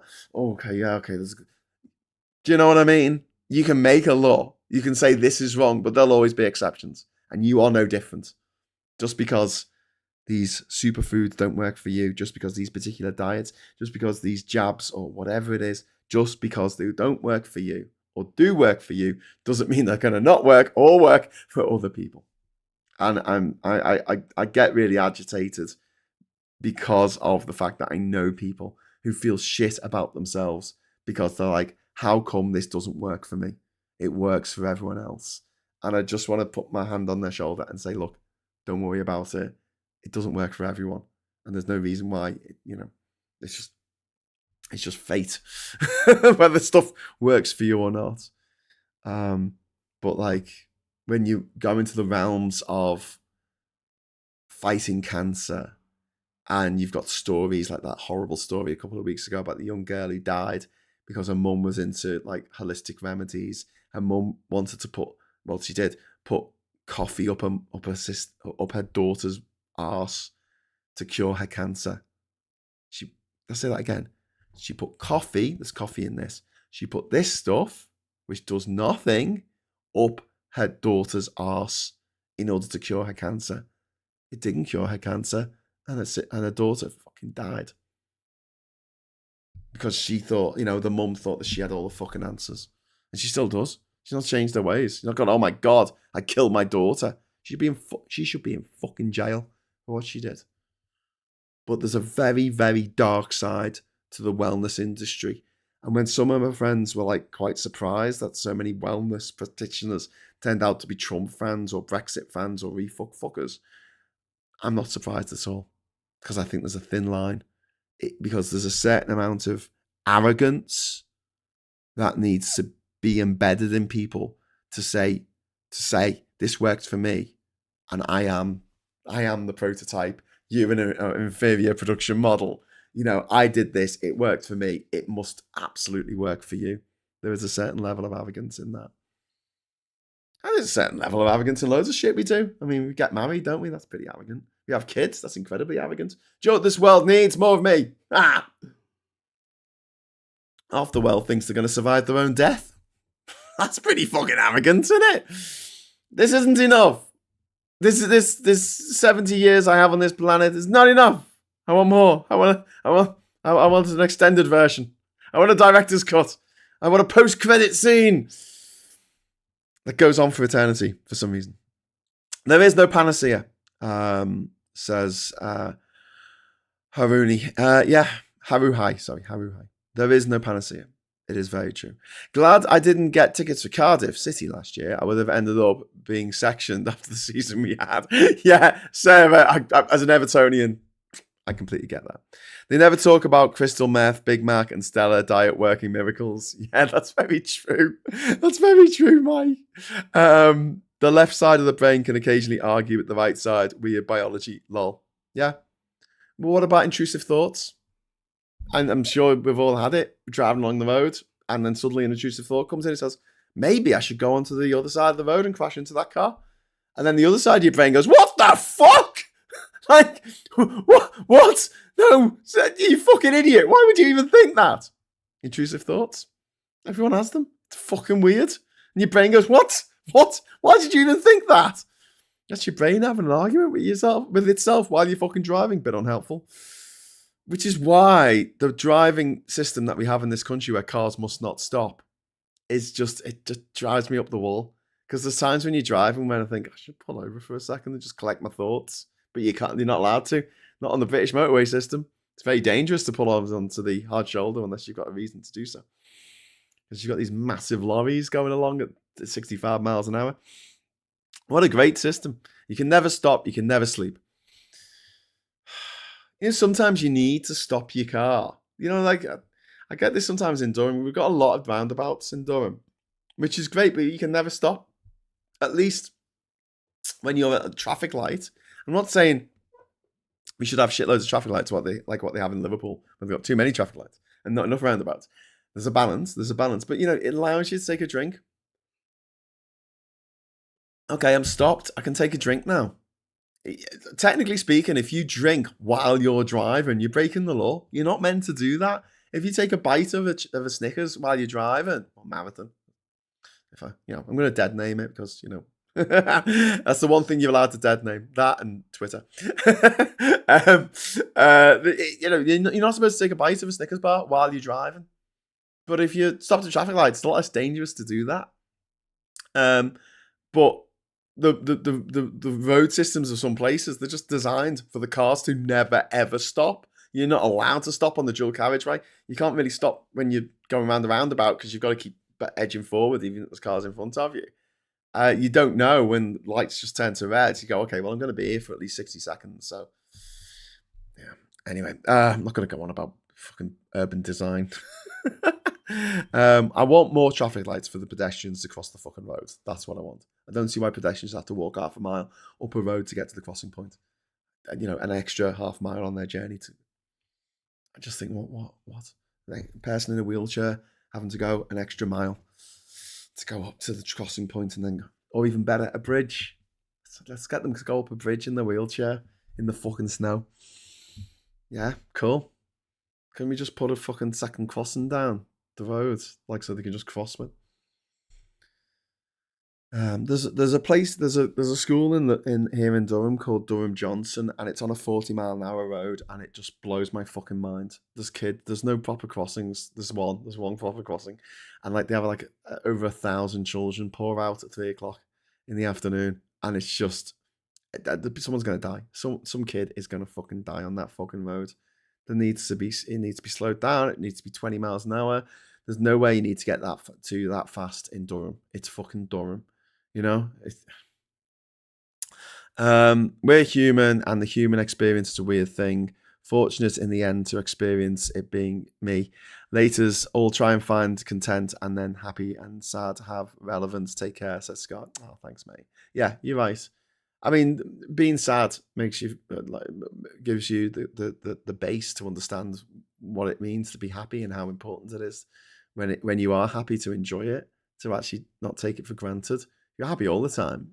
You just take it for granted. And being sad is part of the human condition. If bad things happen, of course you should be sad. If you're not sad, that's kind of a problem. And we can't all be happy-go-lucky all the time. And there are philosophies and there are ways of looking at life that are more positive than the current ones that are quite popular. And I try to stay positive all the time, but that doesn't stop me being sad. That doesn't stop me having this, feeling of grief here when I think about the fact that like, Donald Trump is president of the United States again, that Brexit happened, and the people who made Brexit happen are still in charge of shit. Nigel Farage is still in charge of a political party that are doing quite well in the polls. I mean, Jesus Christ. I saw a good sketch earlier from this from Mel. Police officer pulls over a guy. Officer, did you see the red light? Man, yes. Why didn't you stop then? Man, because I didn't see you. Exactly. Sitting at traffic lights still counts as driving. No, you're not supposed to do things you're not allowed to do while driving. Yeah, Russell, I know that technically speaking, it's illegal to drink while you're at a traffic light. Yeah, I do get that. But practically speaking, if you really need a fucking drink and you can't stop because you're in a road system that will not let you stop, right? You've got to keep driving. You cannot stop. You cannot get out the car and stretch your fucking legs because that would be like, it would stop the cars. Think about that on motorway network and stuff like that, but also our dual carriageway network. It's from a practical point of view, it is a lot safer if your car is stationary for you to take a sip of your drink at that point than it is while you're actually driving, especially if you're going around the fucking corner. Although one thing that we've got to absolutely outlaw right now, and I can't believe there's not a law against it, is the displays that they have on cars now. I know they're moving away from them now, but having a touchscreen display that you've got to press 7 times in 7 different places to put the fucking cool air on is just fucked. It's so fucked. It's so fucked. Like in our VW they've got it's so shit. Right, when you want to type something in, keyboard comes up on the screen, right? And it's not like a standard sort of QWERTY keyboard like this with just the normal letters like that. No, it's got all the foreign letters on there as well. So it's got the double S symbol for Germany. It's got it's got all the different letters with accents on. So on the A, it's got an acute accent. It's got a grave, is it the other way? Accent. It's got like the C. There's another C underneath that's got a cedilla on it. Under it, they've got like all the different variations of letters. Instead of having it like you got on your phone where you hold the letter down and then you move up to which of the accents that you want. But for a car being sold in Britain to have that software installed where it makes it really confusing to look at the keyboard because every single key has got 3 letters on it. And you look at it and it's like what it must be like to be dyslexic and try and look at a word and just go, this is just a jumble of letters. I can't. I mean, maybe they've done it on purpose to make sure that you don't type something while you're driving. But even if you're a passenger and you're trying to type something in it, it's really, really difficult. But also, like, if I'm trying to listen to the fucking radio, I don't like adverts. I don't want to listen to fucking adverts, right? So I generally have my favourites. So I've like Radio 6 Music. I've got XFM. I've got LBC News and LBC, right? So there are my 4 channels, and I have them on a favourite setting. So make me way to the fucking favourites. And then I want that to stay on favourite. So as I'm driving along, right, if the station changes, if the station goes to adverts, I can literally keep looking at the road and go like this and press the button to go to the other station. But it doesn't stay on that screen. It doesn't stay on that screen. It automatically times out after about a minute to the main radio screen, which has over 100 radio stations on it, all the DAB radio stations. Like, who designed this fucking system? Who in their right mind designed this fucking system? Someone who's never used a touchscreen, someone who's never driven a car. Simple as that. And there are certain things when you are driving, it's dangerous not to do. Like, for instance, if you are driving and you need to put the cooling air on because it's, you're literally sweating out your eyeballs. It's so hot. You shouldn't have to go through an interface to turn the fucking cold air on. It should just be like it was on my old Fiesta, where you just sort of reach down. You didn't even have to stop looking at the road. You could reach down. You could just turn the thing that's always there. Just turn it to the right. Turn it clockwise to the fourth position, and then I've got cold air. Fucking brilliant. Oh no, hang on, the air's hot. It's blowing hot air out at me. Okay, well, the dial next to it, turn that down. Oh, right, it's cold now. But no, it's got to press it 17 different times in 17 different places. So you have to pull over. You have to pull over to put the fucking cold air on in these cars. And if you're on a road that is non-pulloverable, what the fuck do you do? What do you do? Google Maps and Apple Maps are similar and easy to use, but Tesla's TwatNav is bonkers. Yeah, I once drove a Tesla Model 3, says Alan.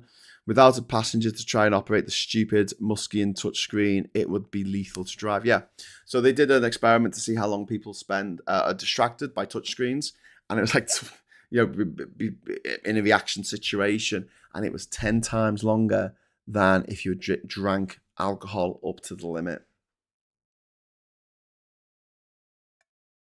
That's how much a touchscreen, having to fuck with a touchscreen, messed up your reactions. They are so dangerous. As a UI designer, they're a pain in the ass. Don't take criticism well, says Martin. From a user interface point of view, they are absolutely appalling. They are the absolute fucking worst. How can you have it where everything's set up and you've got to move around the screen to move? It's just so frustrating. And the way it should be, and I've said this before, is you should have things set up like my little Stream Deck here, right? This is really cool. And these buttons have got their little screens themselves. And so you can see that you can actually change what the buttons have written on them. So, if I press the Super Chat button there, not that I've got Super Chat, the Super Chat thing comes up. That's what you should have in your car. And you program it. So that can be LBC. That could be turn the fucking air conditioning on. That can be do whatever. Cut the music, cut the sound. Just cut the fucking sound. Because if I've got music on and I'm trying to maneuver, because of my ADHD, if people are talking and stuff, I get really discombobulated. And I just want a mute button, and there isn't one. You've got to turn the volume down. And there is a button on the steering wheel that you can press, but you've got to hold it down, and it slowly gets. It takes about 10 seconds to actually go silent. There's no mute button that I can find. I need a mute button. I need that sound to shut the fuck up immediately. Not just because if I hear the fucking McDonald's or the Domino's or the fucking postcode lottery jingle one more fucking time, I'm literally going to crash into someone on purpose because I don't want to go on anymore. Like, let me kill the sound. But no, it won't. Like, so that's what I want. That's what I want in my car. I want a programmable string of buttons, and I want to be able to make those buttons do whatever I want them to do. And then I know where they are when I'm driving and have it set up. So if you notice, there is a little arrow here. See the little arrow button. So that allows me, and there's an arrow there, that allows me to change the setup. So that's going to my files and stuff. That allows me to change the setup. So for different drivers, you can have different setups. So when Kat's driving, she can have her setup. When I'm driving, I can have my setup.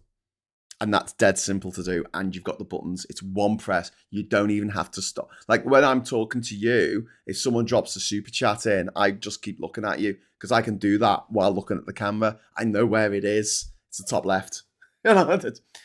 I've put the super chat thing up twice now, and no one's dropped a super chat in. I'm doing it wrong, can't I? But yeah. Anyway, so wow, that was a diversion, wasn't it? Let's get back to it. So, what giving up pasta did for my health? How did we get onto fucking touchscreens? Is that my weave? We've got the Tory graph here. Farage, I'll build more jails to clean up streets. VFuck leader says violent criminals and sex offenders will not get early release. Would violent criminals include that politician who was an MP for your party who violently assaulted his wife or his girlfriend, his partner? Yeah, the one who went to jail for violently assaulting his partner. Yeah? Does that include him? Should he still be in jail? Interesting. There's all forgiveness when it's, one of his MPs, but everybody else. Oh, thank you, Tim. Look, I'm going to press the button without looking. There you go. Brilliant. Thank you for the super chat. When a company like Tesla hits the wall, their devices either die or they will charge you a monthly fee. Yeah, indeed. On here, I get shown the same 6 adverts all the time. I'm so sick of them. I will never buy those brands again. Yeah, Alan, I'm like that with Domino's. The Domino's pizza jingle just fucks me off so much. I report their ads and I just go, I don't want to see this. Like, what are you reporting it for? Something else. And then you have a box to fill in. I just go, I fucking hate this advert. Stop showing it to me. Stop showing me anything by fast food companies. I don't want to be sold fast food shit. And do they listen? Do they fuck? They stop you seeing that particular ad, but then they'll out another advert for Domino's next week. That's why I don't. There shouldn't be adverts on this apart from at the beginning and the end of the shows, because sex offenders like Trump. Well, yes, indeed, Tim Bannon. Sex offenders like that guy that Farage worships. Yeah, put him in jail where he belongs. Lioness has stopped taking the knee after Star's racist abuse. And there's Jess Carter there. New water watchdog to protect customers from overcharging. Oh, thanks. And then Gaza Opera protester went to 48k school. Oh, so now private schools are a bad thing if they're protesting in the wrong way. They went to Tring Park School for the Performing Arts in Hertfordshire. Yeah, whatever. So let me get this straight, Telegraph. So private school kids can run everything, run every major political party, can run all the newspapers, can write for all the newspapers, do all the columns, be every single actor that you see on TV, be every single director who gets to make a movie, be every single script writer who gets a script to write.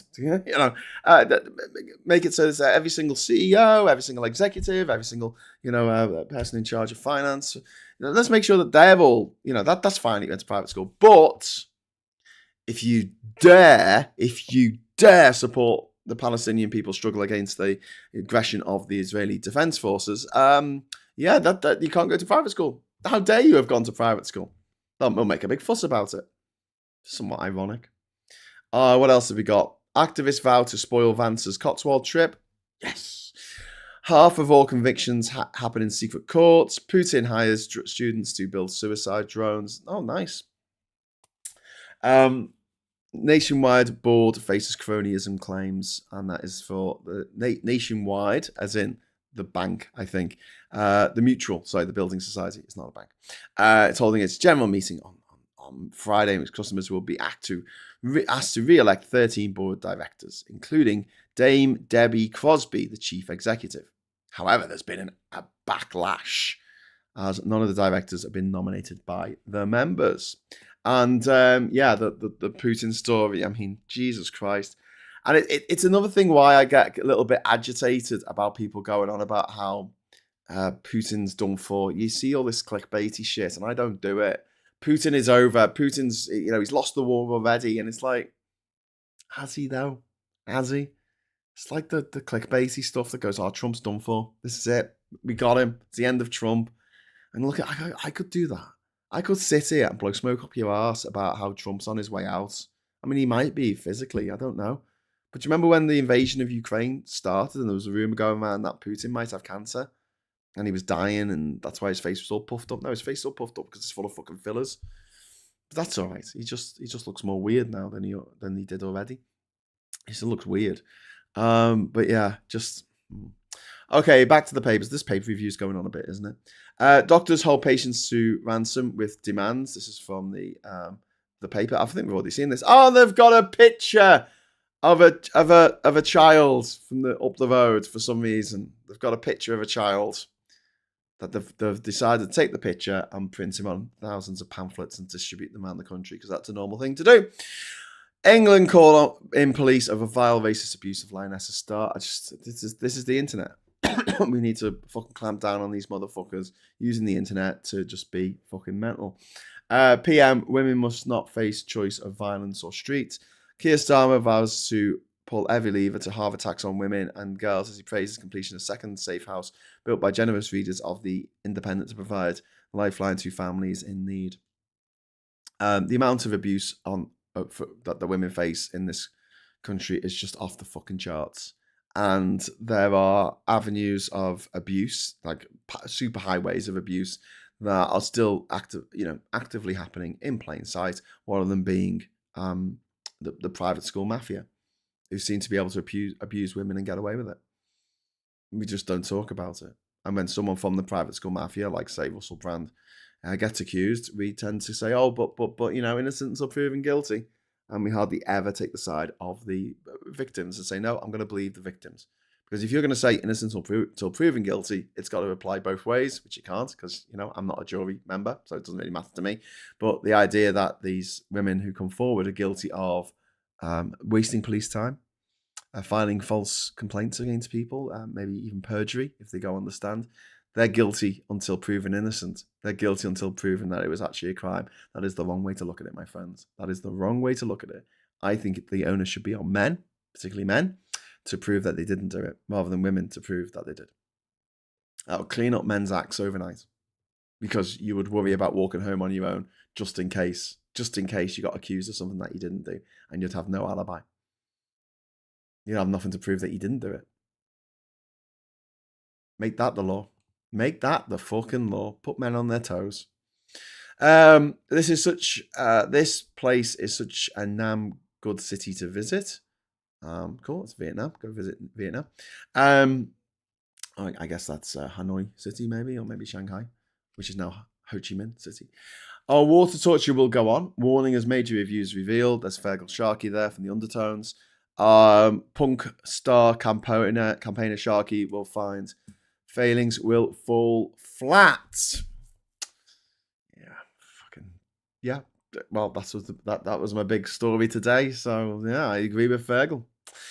Voters' choice: Japan coalition in the balance. Pedestrians passed an election notice board displaying posters of candidates in Tokyo yesterday as Japan's ruling coalition faced a loss of its majority in the upper house of parliament. This is the main ruling party has ruled Japan for years and years and years and years.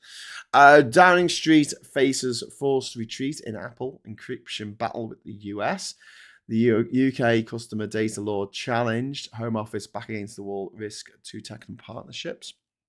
This is to do with the fact that there's a law come in saying, let us see into the cloud, and Apple saying, no, we don't want to see into the cloud, and the Trump administration is coming down on the side of Apple because Apple helped Trump get elected because Apple are fucking evil. Apple are rotten to the core.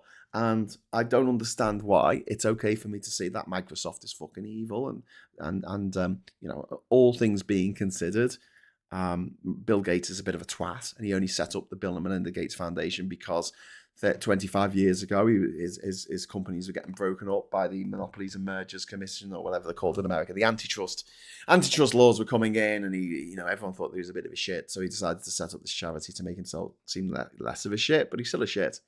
But that's fine. No one's ever had a problem with me saying that Microsoft's shit, or saying that Google's shit, or saying that Samsung is shit, or whatever. But fucking Apple and their fucking acolytes, their Appleites. I mean, just fucking let it go. They're just a fucking company. They don't give a shit about you. They're not your friends. Why do people think the birds are their friends and piss off to fucking Alaska and then get eaten by the fucking bears? Because they're not your friend. They're fucking bears. It's the same with companies. Same with celebrities. They're not your mate. They're not. And they can't let you down because you shouldn't be giving them any fucking appreciation in the first place above and beyond, surface level. And if they fuck up, don't fucking defend them. Just don't. They're not your friends. They're not your family. you know? Not your sister or brother, not even your lover. They're just a piece of rubbish that you should throw away. I just don't understand why these companies manage to generate these cults around them. Like the cult of Apple was just fucking embarrassing 15 years ago. I had that stand-up fight with people who were going, oh no, they're the greatest company ever in the world. Like, they're fucking taking the piss, mate. They use the same chips as everyone else. They just make the stuff look fancier and have more of a marketing budget. And you're paying over the odds for it. You're paying 10 times the amount that you should be paying for that piece of shit. And it won't read your fucking PDFs unless you pay it some more money. Well, I can only read PDFs with a paid-for PDF reader. Unless someone emails it to you and then you can read it. Oh, fucking what the fuck. Anyway, Tim, thank you very much. Apple and Tesla. Oh, Tesla, the other one. Yeah, thanks very much for pointing that out, Tim. Yeah, Tesla are the other one. Veg Pie. Glad I suggested a 9 a.m. start after the Radio 4 Today program. Thanks very much to Veg Pie. You know, making me work for my super chats. Thank you. Samantha says, I was a bit surprised to see an article that said DWP employees got caught with their hands in cookie jar and stealing money that was meant for benefit claimants. Were you really surprised? Were you? Anyone else seen the government-run kickstarting challenge ads on YouTube?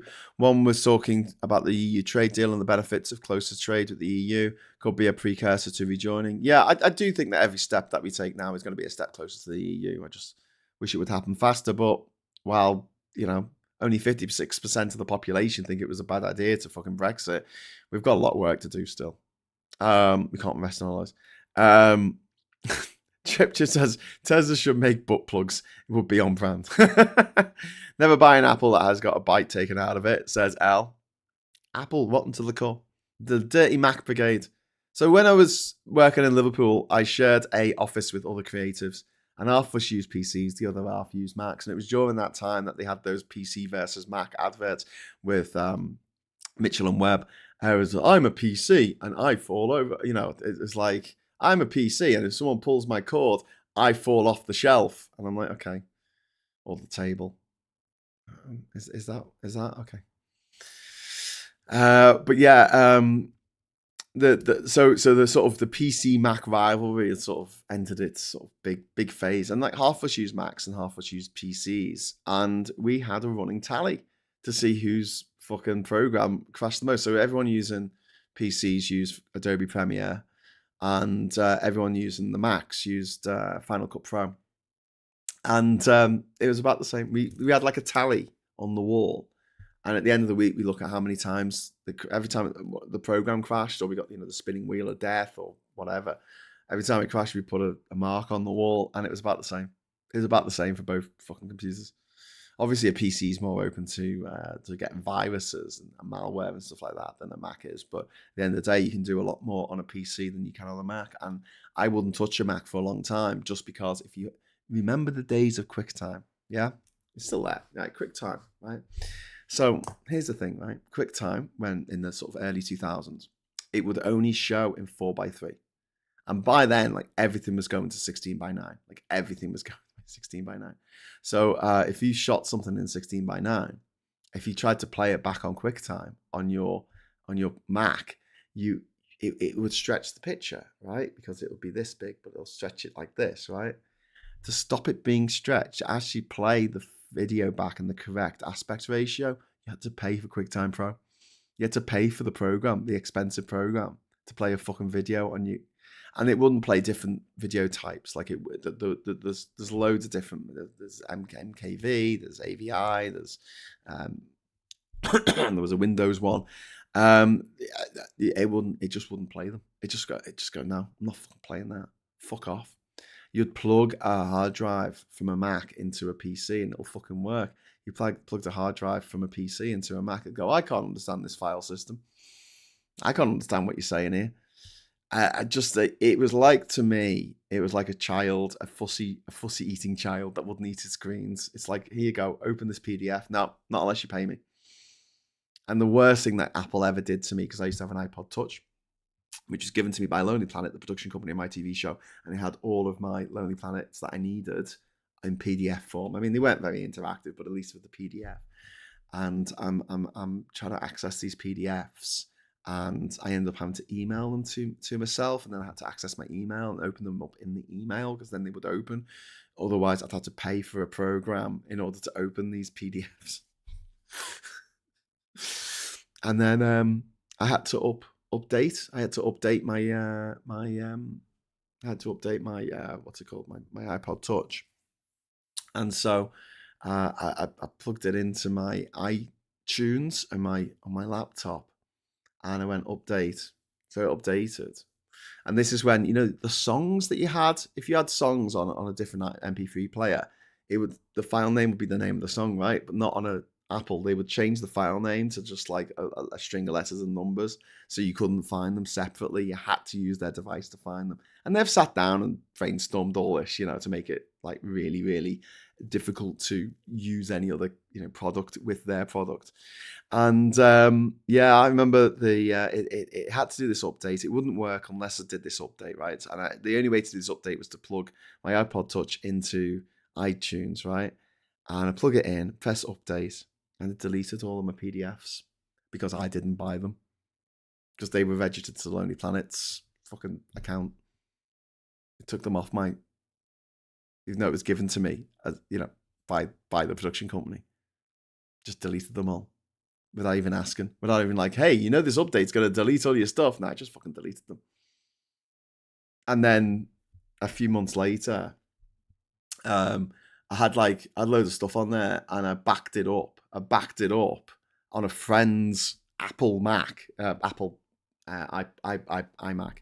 and did the next software upgrade. Not only did WhatsApp stop working, not WhatsApp, Skype. So I used to be able to use Skype on the iPod Touch, right? It stopped working. It also deleted all my files. It wouldn't let me put them back after we put them onto my friend's iTunes account or my iTunes account, whatever it was. It wouldn't let me put them back onto the iPod Touch. I was just like, how has this company made so much money? How? Anyway, mini iPods had a mini HDD, not a ROM chip. Only Apple tech. That's some Haruhai. One pagan. Only Apple tech I ever had was an iPod Nano that my dad bought me. Got stolen a few years later. Oh well. Yeah, I lost mine. I had an iPod Nano and I lost it, and I went, oh well. Nick in Div said, I'll use a 40-year-old Atari over anything by Microsoft. I can fix a Mac. I can't fix Windows nonsense. Each their own, but the days of Mac versus Windows are over. I've used both and prefer Apple, says Nick in Div. Yeah, I've used both and prefer Windows by an absolute mile. Windows and Microsoft do not have a fan club. They're shit. Windows 11 is fucking awful. Hate it. I don't like Bill Gates, but the reverence of Apple fans to their products is just a little bit weird.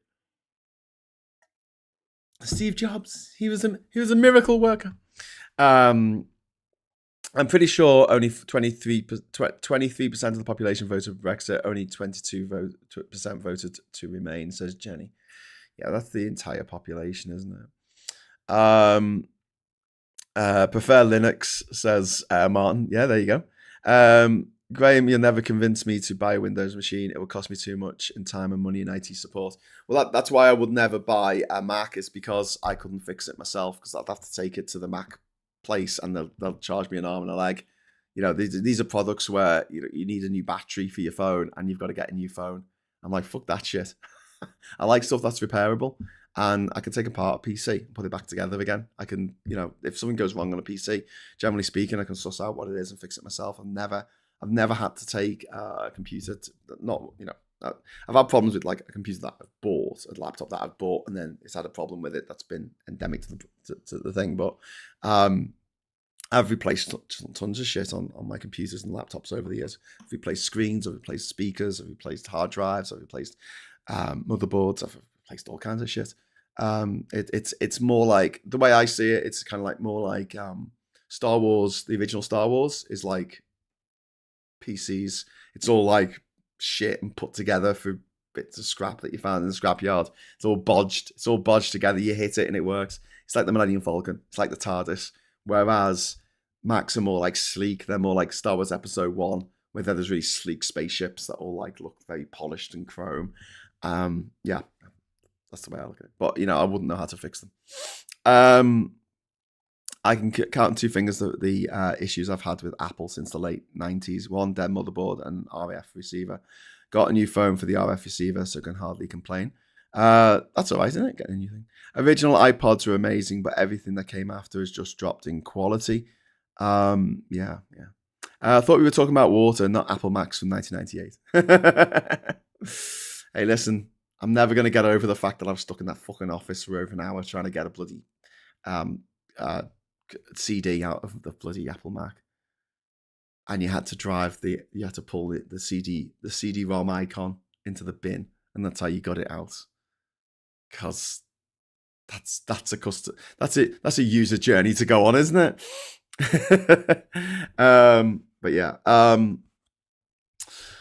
not asked. You know, like if Samsung went bump tomorrow, I wouldn't be crying my eyes out. I think if Apple went bump tomorrow, there'd be a lot of people out there. You know, there'd be a lot of gnashing of teeth. And it's weird. Tesla people are similar as well. Like they just adore their Tesla. You know, the people who went out and bought a Cybertruck. What the fuck, man? What the fuck? Anyway, I was supposed to be talking about water, but you know how these things go. But from Wednesday onward this week, you're going to have Mike Dix here, and I'm sure he's going to stay on target much better than me. Stay on target. And Paula says, can I just say a word for the Fairphone? I've replaced the USB socket on one of those. Oh, that's pretty cool. Yeah, it's pretty cool. Veg Pie, I got a new battery for my iPhone 14 last year to see me through the Labour conference. £85, like a brand new phone. But I only paid £85 for my phone. So, but then do you have much money to spend on this stuff? Yeah, maybe that's it. Maybe it's just if I was richer, I'll have more money to spend on this stuff. But yeah, not having a left mouse button, on a fucking Mac and having to press the control button or whatever the Apple symbol when you want to do a fucking right mouse click. Anyway. And it's like they had to sort of make everything slightly different so I think on like if you want the properties of a file on a I might be talking bollocks here, but I think on a Windows PC or a laptop, it's properties. You go to the properties to find out the properties of the file, but on the Mac, it's like inspector, is it? Like an inspector calls, inspector Morse. I need to do an inspect. I don't know. It's just weird. Nokia 5110, Graham. Yes. 5110. Oh, them were the days. Don't go wrong with that. Mike Dick standing in. Guess better. Yeah, so you'll be able to gauge how much better Mike is at staying on target. Or just how much more entertaining he is during the show. Music recommendations for today is Big Dumb by Steel Beans. Ooh, I might have to check that out. I'm still listening to The Sofa by Wolf Alice on repeat because it's the song of the summer for me. I think it's just fucking great. It's like just getting into a nice hot bath, just relaxing. There you go. Okay, so I'm going to head off now. Thank you so much for watching. I'll be back at 10 o'clock. No, 9 o'clock. Jesus Christ, get it right, Graham. I'll be back at 9 o'clock tonight with Stateside with Mikey Famine. And until then, I'll say thank you so much for watching. Thank you for the chat. Thank you for the super chat. If you would like to do a very nice thing for me, you could hit the like button. Give us a like. That's all you need to do on the way out. And we will like that. We will like it a lot. But until next time, thanks for watching again. And I'll say hello, good evening, welcome, and goodbye.